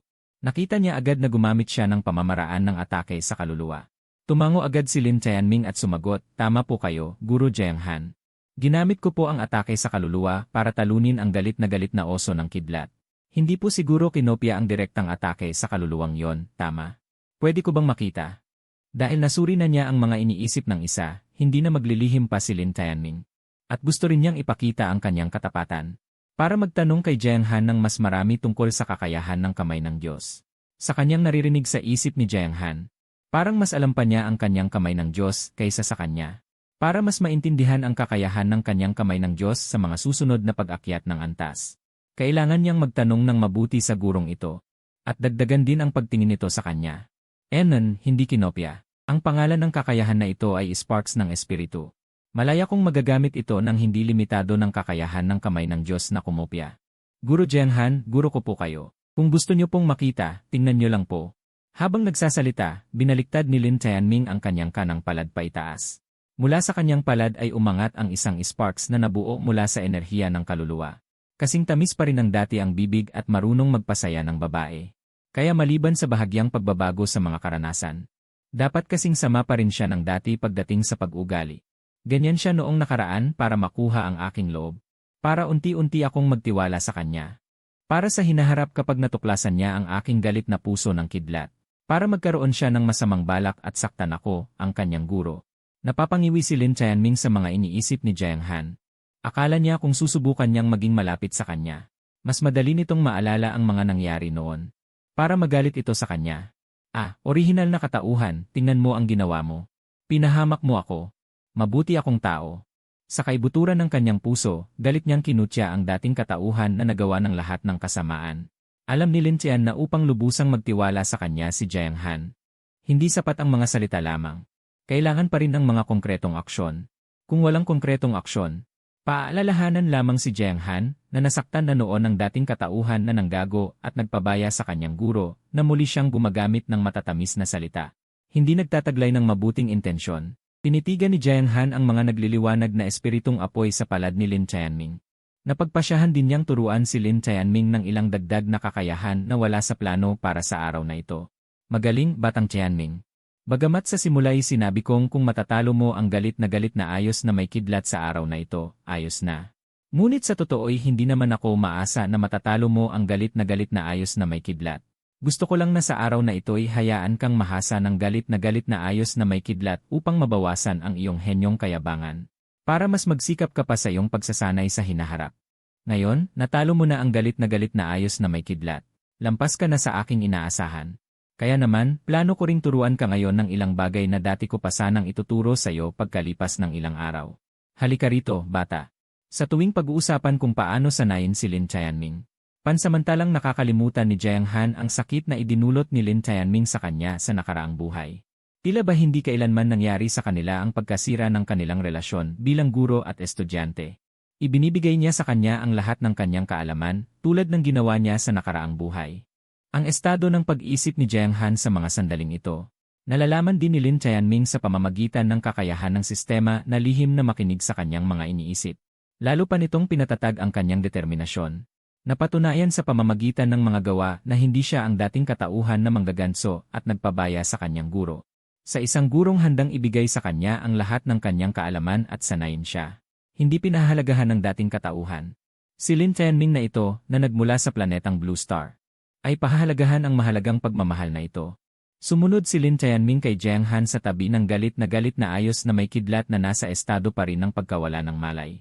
Naguguluhan niyang sinabi, Guro Jiang Han, ano po ang gagawin natin? Hindi nagmadaling sagutin ni Jiang Han ang tanong ni Lin Tianming. Sa halip, tinanong niya ito, Batang Tianming. Alam mo ba kung bakit mo nasipsip ang aking pader ng kidlat? At natutunan ang kasanayan ng pader ng kidlat na hindi naman dapat sa'yo? Hindi ba dahil napakatalino ko? Ako lang ang nakakaunawa na nagbibigay po kayo sa amin ng isang pagkakataon, Guro Jiang Han. Sinamantala ko po ang pagkakataon at natutunan ang iyong kasanayan ng pader ng kidlat. Yere, ang batang ito ay labis pa ring nagtitiwala sa sarili tulad ng dati. Muling natuwa si Jiang Han sa sagot ni Lin Tianming. Bihira siyang maging tapat sa kanyang puso at bibig sa harap ni Lin Tianming. Bobo, akala mo ba kaya ng kahit sino na gayahin ka? Na basta na lang matutunan ang mga kasanayan na hindi naman kabilang sa uri ng kanilang sariling kakayahan. Nang marinig ni Lin Tianming ang tawag sa kanya ni Jiang Han, medyo wala siyang masabi. Hindi ba niya pwedeng maging pare-pareho ang tawag niya sa kanya? Bata, anak, munting bata, bobo. Talaga bang tinatrato niya siyang parang bata? Sa tingin niya ay hindi naman siya mas matanda sa kanya. Sa edad na 21 o 2 lamang, ginagawa niya siyang parang mas bata sa kanya ng isang henerasyon. Pero naiisip na si Jiang Han ay kanyang guro kahit gaano pa kabata. Ang laki ng agwat ng henerasyon, parang makatwiran naman ang paraan niya ng pagsasalita. Sa pag-iisip na ito, tinamad na si Lin Tianming na mag-abala kung bakit kinakausap siya ni Jiang Han na parabang isa siyang bata. Sinabi niya, hindi ba? Hindi, mukhang wala kang alam tungkol sa tiyak na kakayahan ng iyong kamay ng Diyos. Ngayon ay hayaan mong turuan ka ng iyong gurong ito. Ang kakayahan ng iyong kamay ng Diyos ay hindi lamang tungkol sa kakayahang kopyahin ang mga kasanayan. Mayroon din itong isang napaka-espesyal at kamangha-manghang kakayahang lumago. Nang marinig ni Jiang Han na wala siyang alam tungkol sa kanyang kamay ng Diyos. Bukod sa pagkopya ng mga kasanayan, mayroon pa palang ibang kakayahan. Nagulat si Lin Tianming. Talagang ang gurong si Jiang Han ay umaasa sa karanasan ng kanyang muling kapanganakan. Mas marami pa siyang alam tungkol sa kakayahan ng kanyang kamay ng Diyos kaysa sa kanya. Sa sandaling ito, napukaw rin ni Jiang Han ang kanyang pag-uusisa tungkol sa kakayahan ng kamay ng Diyos maliban sa pagkopya. Gurong Jiang Han, pakiusap, turuan mo ako. Maliban sa kakayahan ng aking kamay ng Diyos na kopyahin ang mga kasanayan. Ano pa ang hindi ko alam na kakayahan? Sa harap ng kuryosong tanong ni Lin Tianming. Ngumiti rin si Jiang Han. Iyon ay ang pagnanakaw, anumang kasanayan na matagumpay mong nanakaw. Kung angkop man ito sa iyong kasanayan sa kapangyarihan, maaari mong gamitin ito ng malaya. At tataas pa ito sa pagtaas ng iyong antas. Higit pang mapapahusay ang lakas ng kasanayang ninakaw. Ang pagkakaiba nito sa kasanayan sa pagkopya ay ang kasanayang ninakaw, gaano man kataas o kababa ang nakaraang antas, ay aangkop sa iyong antas. Magiging kasanayan na umaangkop sa lakas ng iyong kasalukuyang antas. Ngunit hanggat patuloy kang lumalakas, ang kasanayang ninakaw mo ay magkakaroon din ng halos walang limitasyong potensyal sa paglago. Matapos makinig sa matiyagang paliwanag ng gurong si Jiang Han, dahan-dahang lumaki ang mga mata ni Lin Tianming. Hindi niya akalain na maliban sa kakayahan ng kanyang kamay ng Diyos na kopyahin ang mga kasanayan, mayroon pa palang nakatagong kakayahan sa pagnanakaw na hindi niya alam. Kung hindi sinabi sa kanya ng gurong si Jiang Han, maaaring sa mahabang panahon pa, hindi niya malalaman na ang kanyang kamay ng Diyos ay mayroon ding pangalawang espesyal na kakayahan na parehong malakas. Nagtanong din siya kay Jiang Han, isang guro na mas nakakaalam tungkol sa kakayahan ng kamay ng Diyos kaysa sa kanya. Gurong Jiang Han, paano mo nalaman na ang aking kamay ng Diyos ay may kakayahan sa pagnanakaw maliban sa pagkopya? Magandang tanong iyan, sa totoo lang, kung wala akong karanasan ng muling kapanganakan. Hindi ko rin maipapaliwanag ang malalim na pag-unawa ko sa kakayahan ng iyong kamay ng Diyos. Ang kamay ng Diyos ay isang bagong kapangyarihan na hindi pa lumalabas. Walang makasaysayang impormasyon na maaaring kumonsulta sa tiyak na kakayahan nito. Bilang iyong guro, upang hindi ka maligaw. Halos buong panahon akong kasama mo sa nakaraang buhay. Tumutulong sa iyong paunlarin ang potensyal ng iyong kapangyarihan ng kamay ng Diyos.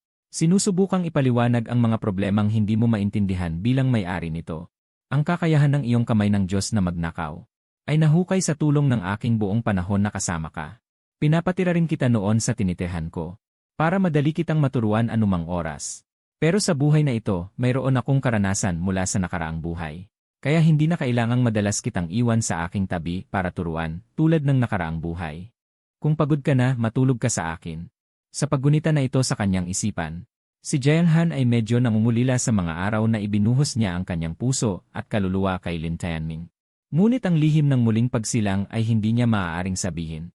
Si Jiang Han ay nagpanggap na nagsasabi, dahil ako ay isang guro sa Imperial Capital Great Emperor Academy. Sensitibo ako sa pananaliksik sa pagtuturo sa aspetong ito. Nakita ko ito sa pamamagitan ng pagmamasid sa iyo na ginagamit ang iyong kamay ng Diyos. Ganun pala, nararapat lamang na siguro Jiang Han ay isang guro mula sa Imperial Capital Great Emperor Academy, napaka-profesional sa aspetong ito. Hindi binunyag ni Lin Tianming ang nasa puso ni Jiang Han. Nakipagtulungan din siya sa paliwanag ni Jiang Han sa pagtugon. Nang makita niyang hindi siya nagtatanong pa at hindi kailangang mag-isip ng mas maraming paliwanag para itago ang lihim ng muling pagsilang, ipinagpatuloy ni Jiang Han ang kanyang pagtuturo kay Lin Tianming. Munting Tianming, ngayong alam mo na ang iyong kamay ng Diyos ay may kakayahang magnakaw ng mga kasanayan. Kung gayon, simulan na natin ang pagnanakaw ng mga kasanayan ng dalawang Lightning Furious Bear. Bilang isang kasanayan na maaari mong gamitin ng permanente at may walang limitasyong potensyal sa paglago. Nang marinig ito ni Lin Tianming, sinabi niya, dalawa lamang ang maaaring nakawin. Hindi ba't nakawin ang lahat ng apat na kasanayan? Bagaman ang oras ng aktibong paggamit ng kakayahan sa pagnanakaw ng kamay ng Diyos ay mas maaga kaysa sa nakaraang buhay. Ngunit ang batang ito ay sakim pa rin tulad ng sa nakaraang buhay. Hindi ako masyadong nag-isip sa nakaraang buhay. Ngunit ngayon, sa paggunita sa mga detalye na hindi ko pinansin noon, mahuhulaan ko kung gaano kasakim ang aking minamahal na estudyante. Sakim hanggang sa mangahas na patayin ang aking mabuting guro. Si Lin Tianming ay nakikipag-aral kay Jiang Han upang maunawaan ang kanyang kakayahan sa kamay ng Diyos ng maayos. Ngunit dahil sa isang pangungusap, naalala muli ng gurong ito ang alaala ng pagiging traidor sa kanyang guro at ninuno. Hindi niya maiwasang kabahan. Ang damdamin ng gurong Jiang Han na ito sa kanya ay napaka-kontradiktoryo. Minsan, buong pusong ibinubuhos ang kanyang kaalaman. Minsan naman, nag-aalala siya tungkol sa pagtataksil ng orihinal na may-ari sa kanyang guro at ninuno sa nakaraang buhay. Ito ang nagdulot ng malaking pagbabago sa emosyon ni Lin Tianming na kasama niya. Natatakot na bigla niyang hindi mapigilan ang kanyang galit at basta na lamang makipaglaban sa kanya. Mabuti na lamang at ang galit sa puso ni Jiang Han ay tumagal lamang ng isang sandali. Dahil sa kabilang panig ng kanyang kontradiktoryong pag-isip ay nawala. Magturo na lang muna tayo ng mabuti ngayon. Huwag isipin ang mga hindi nakalulugod na bagay na ito. Tiningnan niya si Lin Tianming, ikaw na batang masamang asal. Ang iyong kakayahan sa pagnanakaw pagkatapos ng aking pagmamasid sa iyo. Ang pagsusuri ay nagpapakita na mayroon itong limitasyon. Mayroon ka ng aking lightning wall. At ang kasanayan sa pag-atake ng kaluluwa, ang soul spark, na hindi mo alam kung saan mo ninakaw. Kung walang mangyayaring hindi inaasahan, maaari ka na lamang magnakaw ng dalawang kasanayan. Huwag kang sakim, ikaw na batang masamang asal. Ang iyong kakayahan sa pagnanakaw ng kamay ng Diyos ay maaari lamang magnakaw ng 4 na kasanayan sa antas 15. Higit sa isang limitasyon ng kasanayan kaysa sa iyong kakayahan sa pagkopya. Tinulungan kitang paunlarin ang kamay ng Diyos sa nakaraang buhay. Malinaw kong alam ang tiyak na limitasyon ng kakayahan nito sa bawat antas. Ang nasa puso ni Jiang Han ay nagpaalam din kay Lin Tianming tungkol sa limitasyon ng kanyang kakayahan sa pagnanakaw sa antas 15. Maaari lamang magnakaw ng 4 na kasanayan. Ngunit maliban sa mga alipato at pader ng kidlat na ipinakita niya kay Jiang Han, mayroon din siyang kasanayang hindi pa naipapakita kay Jiang Han, ang paglilipat ng enerhiyang espiritual. Pagbabago ng kaisipan at espiritual na funikulo. Iyon ang mga kasanayang natutunan niya sa lihim na lugar ng nawawalang lupain, ang pagiging isang lingnong umakyat. Akala niya noon ay natutunan niya ito dahil sa kanyang likas na talino. Ngayon ay alam na niya na ito ay dahil hindi niya namamalayan na inilunsad niya ang panloloob. Mga kasanayang ninakaw mula sa bitag na itinayo ng isang Diyos na umaakyat sa pamamagitan ng kapangyarihan ng isip. Ibig sabihin, hindi niya ngayon mananakaw ang 2 kasanayan ng Thunder Rage Bear tulad ng sinabi ni Teacher Jiang Han. Sa halip, isa lamang ang maaari niyang nakawin. Sa pag-isip na ito, nag-aalala si Lin Tianming kung alin sa 4 na kakayahan ng Thunderous Rage Bear ang dapat niyang agawin. Napansin ang nag-iisip na ekspresyon ni Lin Tianming, si Jiang Han, bilang kanyang guro, ay nagbigay din ng kanyang payo. Tianming, sa kasalukuyan, ang kasanayan mo sa pag-atake na maaari mong gamitin ay ang espiritual na funikular. Mayroon ka ring kakayahan na kopyahin ang mga kasanayan, kaya hindi ka nagkukulang sa mga kasanayan sa kusang pag-atake. Kung gusto mong magkaroon ng hindi pangkaraniwang lakas sa pakikipaglaban, iminumungkahi ko na piliin mo ang kulog na pagngangalit at baluti ng galit na kulog ng kidlat na galit na oso. Pinalalakas ng dumadagundong na galit ang iyong atake at bilis. Pinahuhusay ng baluti ng galit na kulog ang iyong kakayahan sa pagtatanggol. Dahil dito, ang iyong pangkalahatang lakas sa pakikipaglaban ay maaaring mapahusay ng husto. Ang payo ni Teacher Jiang Han ay talagang napaka-profesional. Nakinig si Lin Tianming at naramdaman niyang napakamakatwiran nito. Ngunit sa kasamaang palad, isa lamang kasanayan ang maaari niyang nakawin ngayon. Kaya kailangan pa niyang gumawa ng karagdagang desisyon. Piliin ba ang Thunder Fury upang mapataas ang kanyang atake at bilis? O piliin ang galit na kulog na baluti upang mapahusay ang kanyang depensa? Nag-isip ng mabuti si Lin Tianming. Nang iniisip niya na ang mga kasanayan na kinopya niya ay nagpapahusay rin ng kapangyarihan ng kasanayan. Nakapagdesisyon na rin siya. Nakawin. Kumilos ang puso ni Lin Tianming. Matagumpay niyang inilunsad ang palaging nakatago na kamay ng Diyos. Walang pahiwatig ng kakayahan sa panloloob. Sa unang pagkakataon na kusang ginamit ang kakayahan ng kamay ng Diyos sa panloloob. Tuwang-tuwa rin si Lin Tianming habang tinitingnan ang bagong kasanayang natutunan niya, ang naggangalit na baluti ng kulog. Lumitaw ang galit na baluti ng kulog. Agad na ilunsad ang bagong natutunang baluti ng galit at kidlat. Bumuo rin ng pananggalang nagawa sa kidlat ang katawan ni Lin Tianming. Ito ba ang galit na baluti ng kulog? Nararamdaman kong kahit mapalapit ako sa isang galit na oso na may kidlat, kaya ko pa rin. Wala pa ring mangyayari. Nadama ang matinding depensa ng baluting galit na kulog. Hindi napigilan ni Lin Tianming ang pag-angat ng sulok ng kanyang bibig sa isang nagtatagumpay ng ngiti. Sa pagkakataong ito, hindi na siya isang katawan na madaling masira. Hangal, hindi ko ba sinabi kanina na ang kasanayan na ninakaw mo ay mag-aangkop sa iyong antas? At magiging pinakaangkop ito para sa iyong likas na kakayahan. Mas mataas ang potensyal mo kaysa sa halimaw na galit ng kidlat. Kaya matapos nakawin ang kasanayang kulog na baluti. Sa iyong paggamit, ang depensa sa parehong antas ay mas malakas kumpara sa isang Thunder Fury Bear sa parehong antas. At habang lumalakas ka, ang kakayahan sa pagtatanggol ay dumadami rin ng husto. Habang nasa kamay ng galit na ayong may kidlat, ang galit na kulog na baluti ay isang pangkaraniwang kasanayan lamang ng 15 antas. Patuloy na ina-upgrade ng kulog at galit na oso ang kasanayang ito dahil wala itong kakayahang umunlad. Ang dagdag na proteksyon nito ay humihina rin ng humihina. Sa paglago nito, kailangan nitong matuto ng bagong kasanayan sa pagtatanggol sa kulog upang mapahusay ang kakayahan nitong magtanggol. Ito ang pagkakaiba sa pagitan ng kasanayang umuunlad at kasanayang may takdang antas. Bagaman pareho silang tinatawag na galit na kulog na baluti sa iyong mga kamay. Ito ay itinuturing na ibang kasanayan. Sa karagdagang pagpapaliwanag ni Jiang Han, mas naunawaan niya ang kakayahan niyang mandambong gamit ang kamay ng Diyos. Si Lin Yi ay puspos ng pasasalamat sa kanyang guro na hindi nagdamot dahil sa mga alitan sa nakaraang buhay. Ganoon pala, natuto na ang estudyante, Guro Jiang Han. Hoy, ikaw na bata, bakit ka nakatulala? Dinambong mo na ang galit na kulog na baluti ng kulog at galit na oso. Mandambong ka pa ng isang kasanayan. Nang marinig niya ang paalala ni Jiang Han, nagpatuloy siyang mandambong ng kasanayan sa kulog at galit na oso. Hindi maiwasang kumunot ang noo ni Lin Tianming na naniniwalang isa lamang kasanayan ang kaya niyang damhagin. Hayaan na lang, Guro Jianghan, susubukan ko na lang sa susunod. Ang gusto ko lang ngayon ay damhagin muna ang kasanayang galit na kulog na baluti. Hindi ko pa naiisip kung anong pangalawang kasanayan ang dadamhagin ko. Nang marinig ito ni Jianghan, hindi niya maiwasang sumimangot. Kinu-question mo ba ang kasanayang kulog at galit na oso na pinili ko para sa'yo? Hindi naman po, hindi ko pa lang po naiisip. Nagsisinungaling si Lin Tianming. Ayaw niya lang munang ibunyag ang isa pa niyang kasanayan, ang espiritual na pagbabago ng enerhiya. Matapos marinig ang paglalarawan ni Jianghan tungkol sa pandarambong, tinukoy ni Lin Tianming ang espiritual na apoy at espiritual na pagbabago ng enerhiya bilang mga dinambong din. Isama na ang pader ng kulog at galit na kulog na baluti, 4 na kasanayan. Umabot sa sinabi ni Guro Jianghan na limitasyon ng kasanayan. Ayaw ding malaman ni Jianghan ang pag-iral ng kasanayang espiritual na pagbabago ng enerhiya. Kaya nagpalusot na lang si Lin Tianming. Nag-isip ng ilang sandali si Jianghan. Bilang kanyang guro, gumawa siya ng plano para sa kanya. Kung hindi mo pa naiisip, sundin mo ako. Damhagin at pag-aralan ang kulog na pagngangalit. Ang mga kasanayang kinopya mo lang ang may epekto ng pagpapalakas ng kapangyarihan. Sa pagkakaroon ng kulog na pagngangalit, lahat ng iyong kasanayan ay magkakaroon ng dagdag na atake at bilis. Bakit, hindi ka ba naniniwala sa plano ko bilang iyong guro? Hindi naman sa ganoon, susubukan ko na po. Hindi naniniwala si Lin Tianming na kaya pa niyang mandambong ng bagong kasanayan. Ngunit sa pag-aalala ni Guro Jianghan, sinubukan niya pa rin kahit nag-aalangan. Kung hindi siya magtatagumpay, kailangan niyang ipaliwanag na kaya rin niyang mag-espiritual na pagbabago ng enerhiya. Sa kasalukuyan, si Ye Qingsu lamang nakasama niyang pumasok sa nawawalang lupa ang nakakaalam ng kasanayang ito. Isa ito sa mga alas ni Lin Tianming. Agad na pinasimulan ni Lin Tianming ang pandarambong, nakahanda na siyang mabigo sa pandarambong.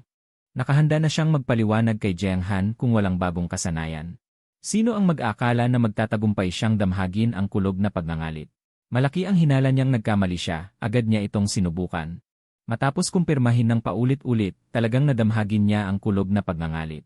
Hinilot ni Lin Tianming ang kanyang sentido, medyo nahihilo siya sa sandaling ito.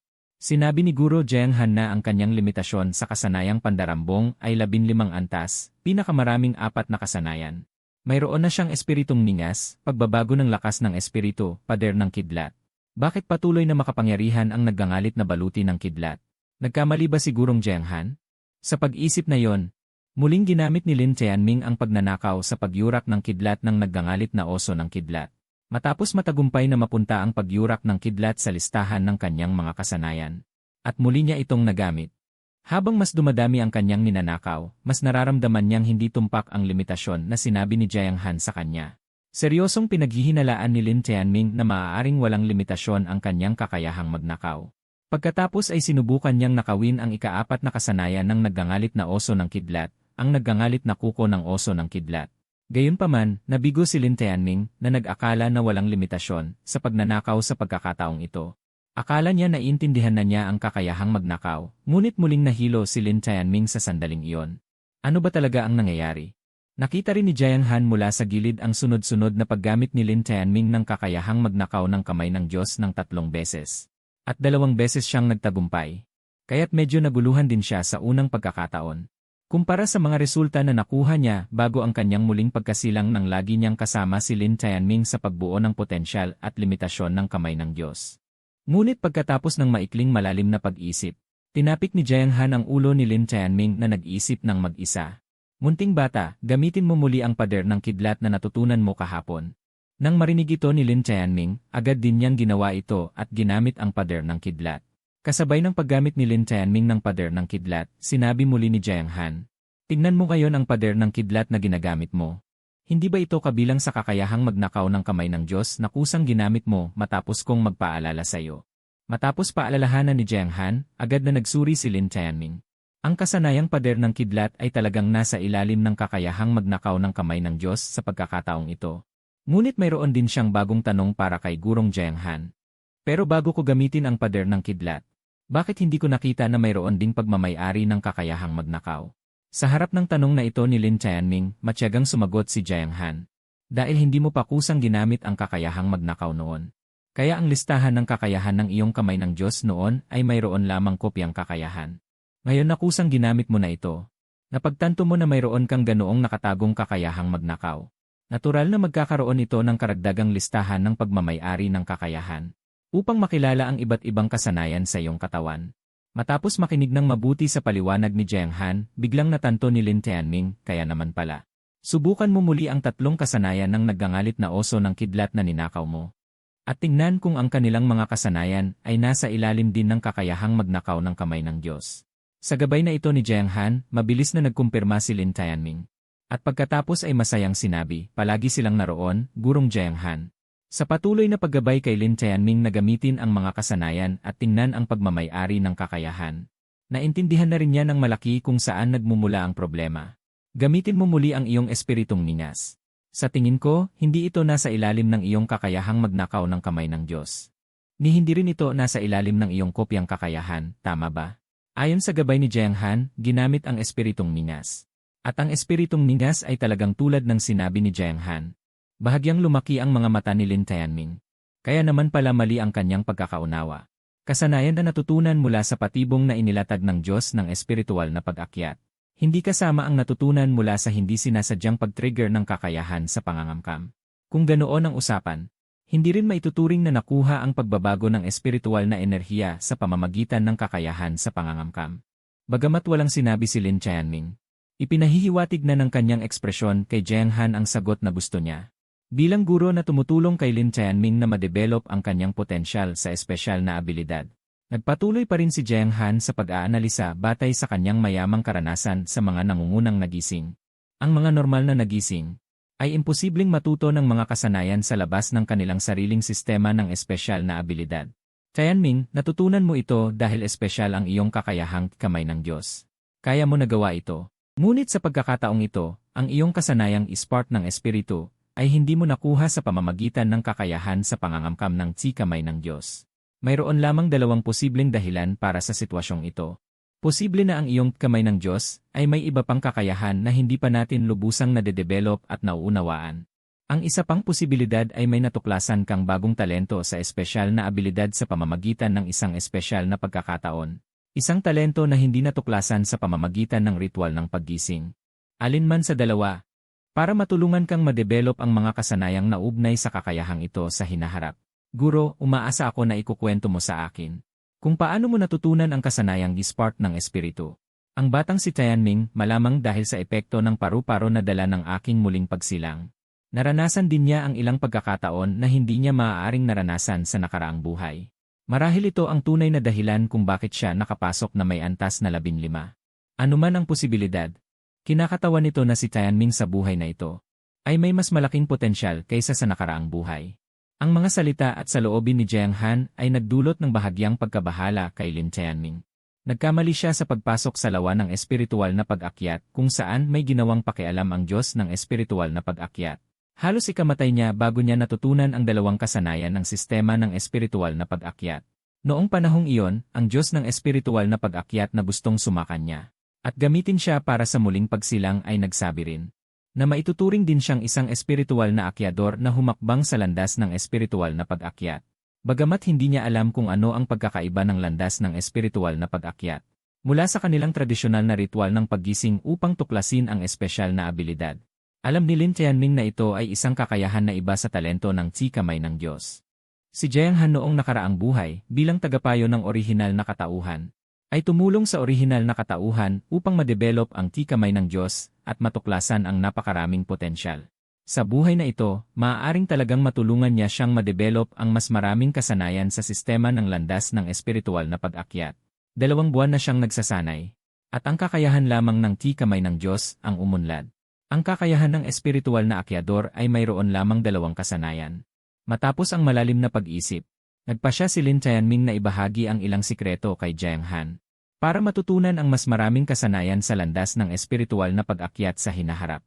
Guro Jiang Han, ang kasanayang spark ng espiritu ay nakuha ko 2 buwan na ang nakararaan. Nang hindi sinasadyang mahulog kami ni kapatid na King Sue sa isang lihim na lugar na matatagpuan sa lungsod ng Mingxi. Natutunan ko rin ang isa pang kasanayan na may kaugnayan sa lakas ng kaluluwa, na tinatawag na pagbabago ng espiritual na enerhiya. Pinapayagan ako nitong malayang magpalit-palit sa pagitan ng anyong kaluluwa at anyong pisikal. Nang marinig ni Jiang Han na may isa pa siyang kasanayan sa lakas ng kaluluwa na hindi niya alam sa nakaraang buhay. Gulat na tanong ni Jiang Han, ipakita mo sa akin kung paano mo ito ginagawa. Dahil napagdesisyonan na niyang ipagtapat kay Jiang Han, hindi na rin naglihim si Lin Tianming. Paglilipat ng enerhiyang espiritu, kasabay ng pag-activate ng paglilipat ng enerhiyang espiritu.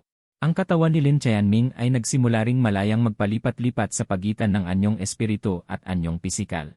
Si Jiang Han, nang masaksihan ang halos makahimalang kasanayang ito ni Lin Tianming, ay namangha rin. Ito pa lamang ang unang pagkakataon na nasaksihan niya ang kanilang mga tao, na nagagawa ang pagpapalit-palit sa pagitan ng walang katuturang espiritu at pisikal na anyo. Nagpatuloy rin siya sa pagtatanong, marunong din ba ang iyong nobyang si Ye Qingsu ng dalawang kasanayang ito? Hindi, ako lang ang natuto ng dalawang kasanayang ito sa loob ng lihim na lugar na iyon. Bagamat sinabi ni Lin Tianming na marunong siya ng dalawang kasanayang ito, hindi niya rin binanggit ng detalyado ang mga detalye ng pagtatagpo nila ni Ye Qingsu sa lihim na lugar. Hindi na rin nagtanong si Jiang Han ng higit pang detalye, nag-isip siya ng bahagya. Upang tulungan si Lin Tianming na paunlarin ang potensyal ng hindi pa nalalamang kapangyarihang espiritu na ito. Bumalangkas din siya ng bagong kurikulum sa pagsasanay ng kasanayang espiritu para kay Lin Tianming. Tianming, simula bukas, ang ating pang-araw-araw na pag-aaral ng kursong kakayahan ay kailangang dagdagan ng pagsasanay sa kapangyarihang espiritu na iyong nakuha sa lihim na lugar. Mayroon akong napakalakas na pakiramdam na hindi lamang dahil sa mahiwagang karanasan sa lihim na lugar, kaya mo natutunan ang dalawang kasanayan sa kapangyarihang espiritu. Posibleng nagising ka sa isang uri ng talento sa kakayahan na may kaugnayan sa espiritu. Hanggat tayo ay nagsasanay ng partikular, ang talento sa kakayahan na kinakatawan ng kapangyarihang espiritu na ito, ay maaaring katulad din ng iyong kamay ng Diyos, na matuto ng mga bagong kasanayan habang tumataas ang iyong antas. Nang matapos ang unang aralin sa pagbubukas ng klase ngayon para kay Lin Tianming, pinanood ni Jiang Han ang papalayong likod ni Lin Tianming. Ang kanyang ekspresyon ay biglang naging malabo. Ano ba itong ginagawa ko? Hindi ba't napagpasyahan ko na humanap ng pagkakataon upang patayin ang taksil na alagad na ito, upang wakasan ang problema? Bakit ako nagtuturo sa kanya ng buong puso ngayon? At bumabalangkas pa nga ng kurso kung paano dapat paunlarin ang potensyal ng kanyang bagong natamong kapangyarihang espiritu sa buhay na ito. Kung kailan dapat magdesisyon, doon pa naguguluhan, Jiang Han, Jiang Han. Hindi ka na dapat magpadala sa iyong damdamin kahit na bumalik ka sa ibang buhay. Siya pa rin ang taksil na alagad na yon na may napakasamang pag-ugali. Tiyak na gagawa ng pagkilos ng panlilinlang sa guro at pagsira sa ninuno sa hinaharap. Hindi ka na dapat magtiwala sa kanya. Ito na ang huling pagkakataon na magturo sa kanya ng buong puso. Dapat kong patayin ang taksil na alagad na ito bukas. Hindi ko na dapat hayaan siyang makaapekto sa aking pananaw. Sa pag-alis ni Lin Tianming, eksakto niyang narinig ang pagbabago ng isipan ni Jiang Han mula sa pagkalito patungo sa pagiging puno ng pagpatay. Kaya't siya ay nagulat at pinagpawisan ng malamig, at dali-daling pinabilis ang kanyang paglalakad upang umalis sa lugar. Hanggang sa makalayo siya sa lugar ng paggising ng kidlat, at nakumpirma na hindi siya hinabol ni Jiang Han upang tagain. Nakahinga ng maluwag si Lin Tianming. Nakakatakot palang mag-aral, Huey. Nang makahinga ng maluwag, kinuha ni Lin Tianming ang kanyang cellphone at tinignan ang isang mensahe. Kuya Tianming, naghihintay ako sa iyo sa tapat ng kantina sa Southgate, tandaan mo eh. Pinatugtog niya ang voice message na ipinadala ni Ye Qingsu. Ang pakiramdam ni Lin Tianming na nakataka sa panganib ay naging masaya rin. Tapos na ang klasiko, parating na ako. Katatapos lang sagutin ang mensahe ni Ye Qingsu. Nakatanggap din si Lin Tianming ng mensahe mula sa kanyang kasamahan sa kwarto na si Chu Yunfei. Tianming, sabay tayo mananghalian ngayong araw. Dahil nangako na siyang sasamahan si Ye Qingsu, nagsisi si Lin Tianming na sumagot, paumanhin. Mayroon akong nakatakdang lakad ngayong tanghali. Sa sumunod na segundo, natanggap niya agad ang sagot ni Chu Yunfei. Naiintindihan ko, hinahanap ka ng girlfriend mo. Hindi na kita istorbohin. Lumayas ka, inis niyang isinagot. Papunta na sana si Lin Tianming sa kantina para hanapin ang girlfriend niyang si Ye Qingsu na nagugustuhan na niya. Nang makatanggap siya ng dalawang magkasunod na mensahe ng kumpirmasyon, tiningnan niya ang impormasyon sa mga note at bigla siyang nagulat. Ang dalawang mensahe ng pagdagdag ng kaibigan ay mula sa mga babaeng hindi niya pinahalagahan, mali. Mula sa mga babaeng hindi pinahalagahan ng orihinal na katauhan. Isa si Feng Lan at isa si Wang Yanran. Sa totoo lang, hindi sapat ang nalalaman ni Lin Tianming tungkol kay Wang Yanran.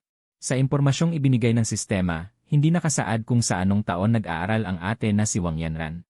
Nag-atubili si Lin Tianming sandali, ngunit patuloy pa rin siyang naglakad papunta sa kantina.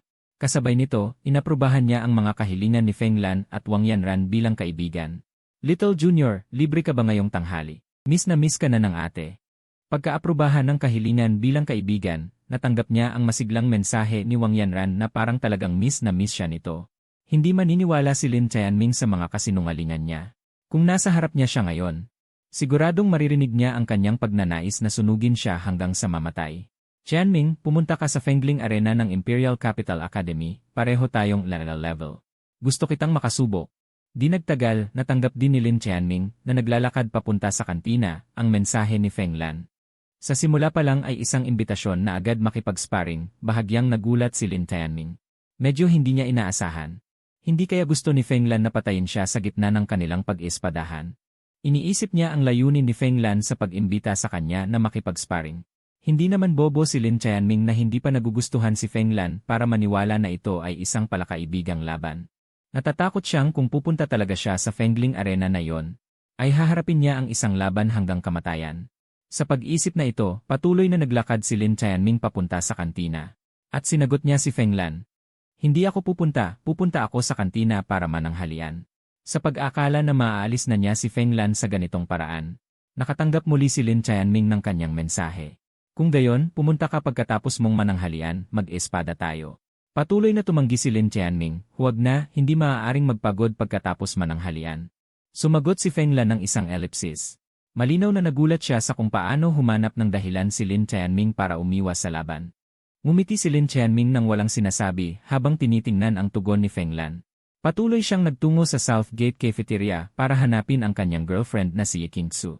Sa mga babaeng ito na hindi pinahalagahan ng orihinal na katauhan, ang tanging isa na nagugustuhan na niya, si Ye Qingsu, ang talagang mapagkakatiwalaan niya.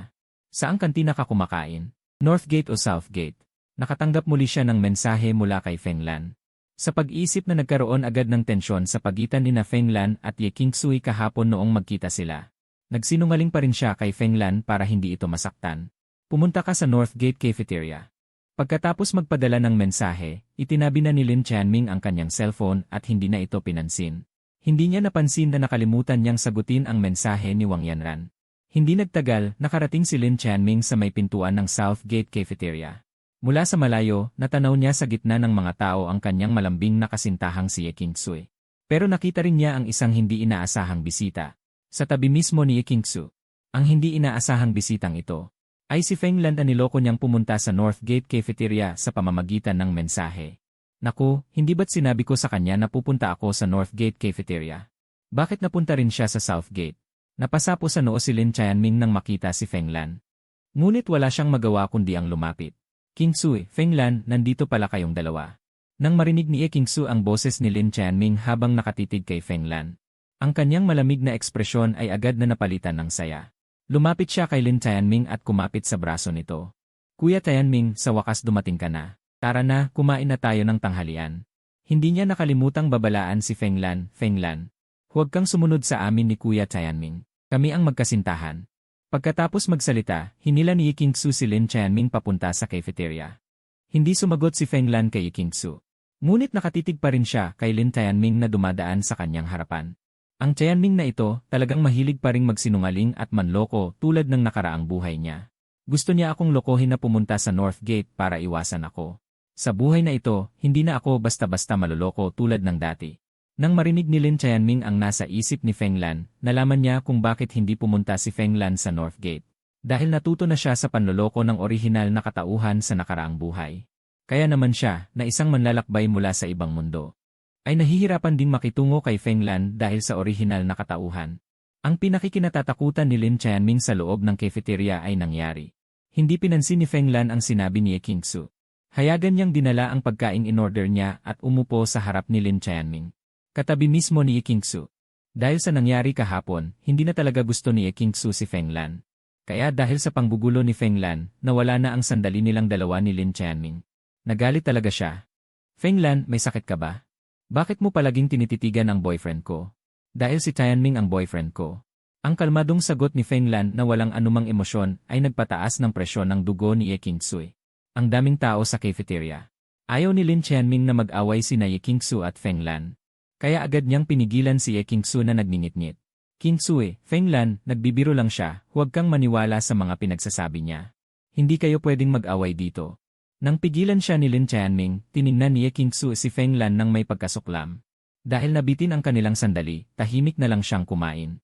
Samantalang si Feng Lan ay walang ipinapakitang emosyon sa kanyang panlabas na anyo.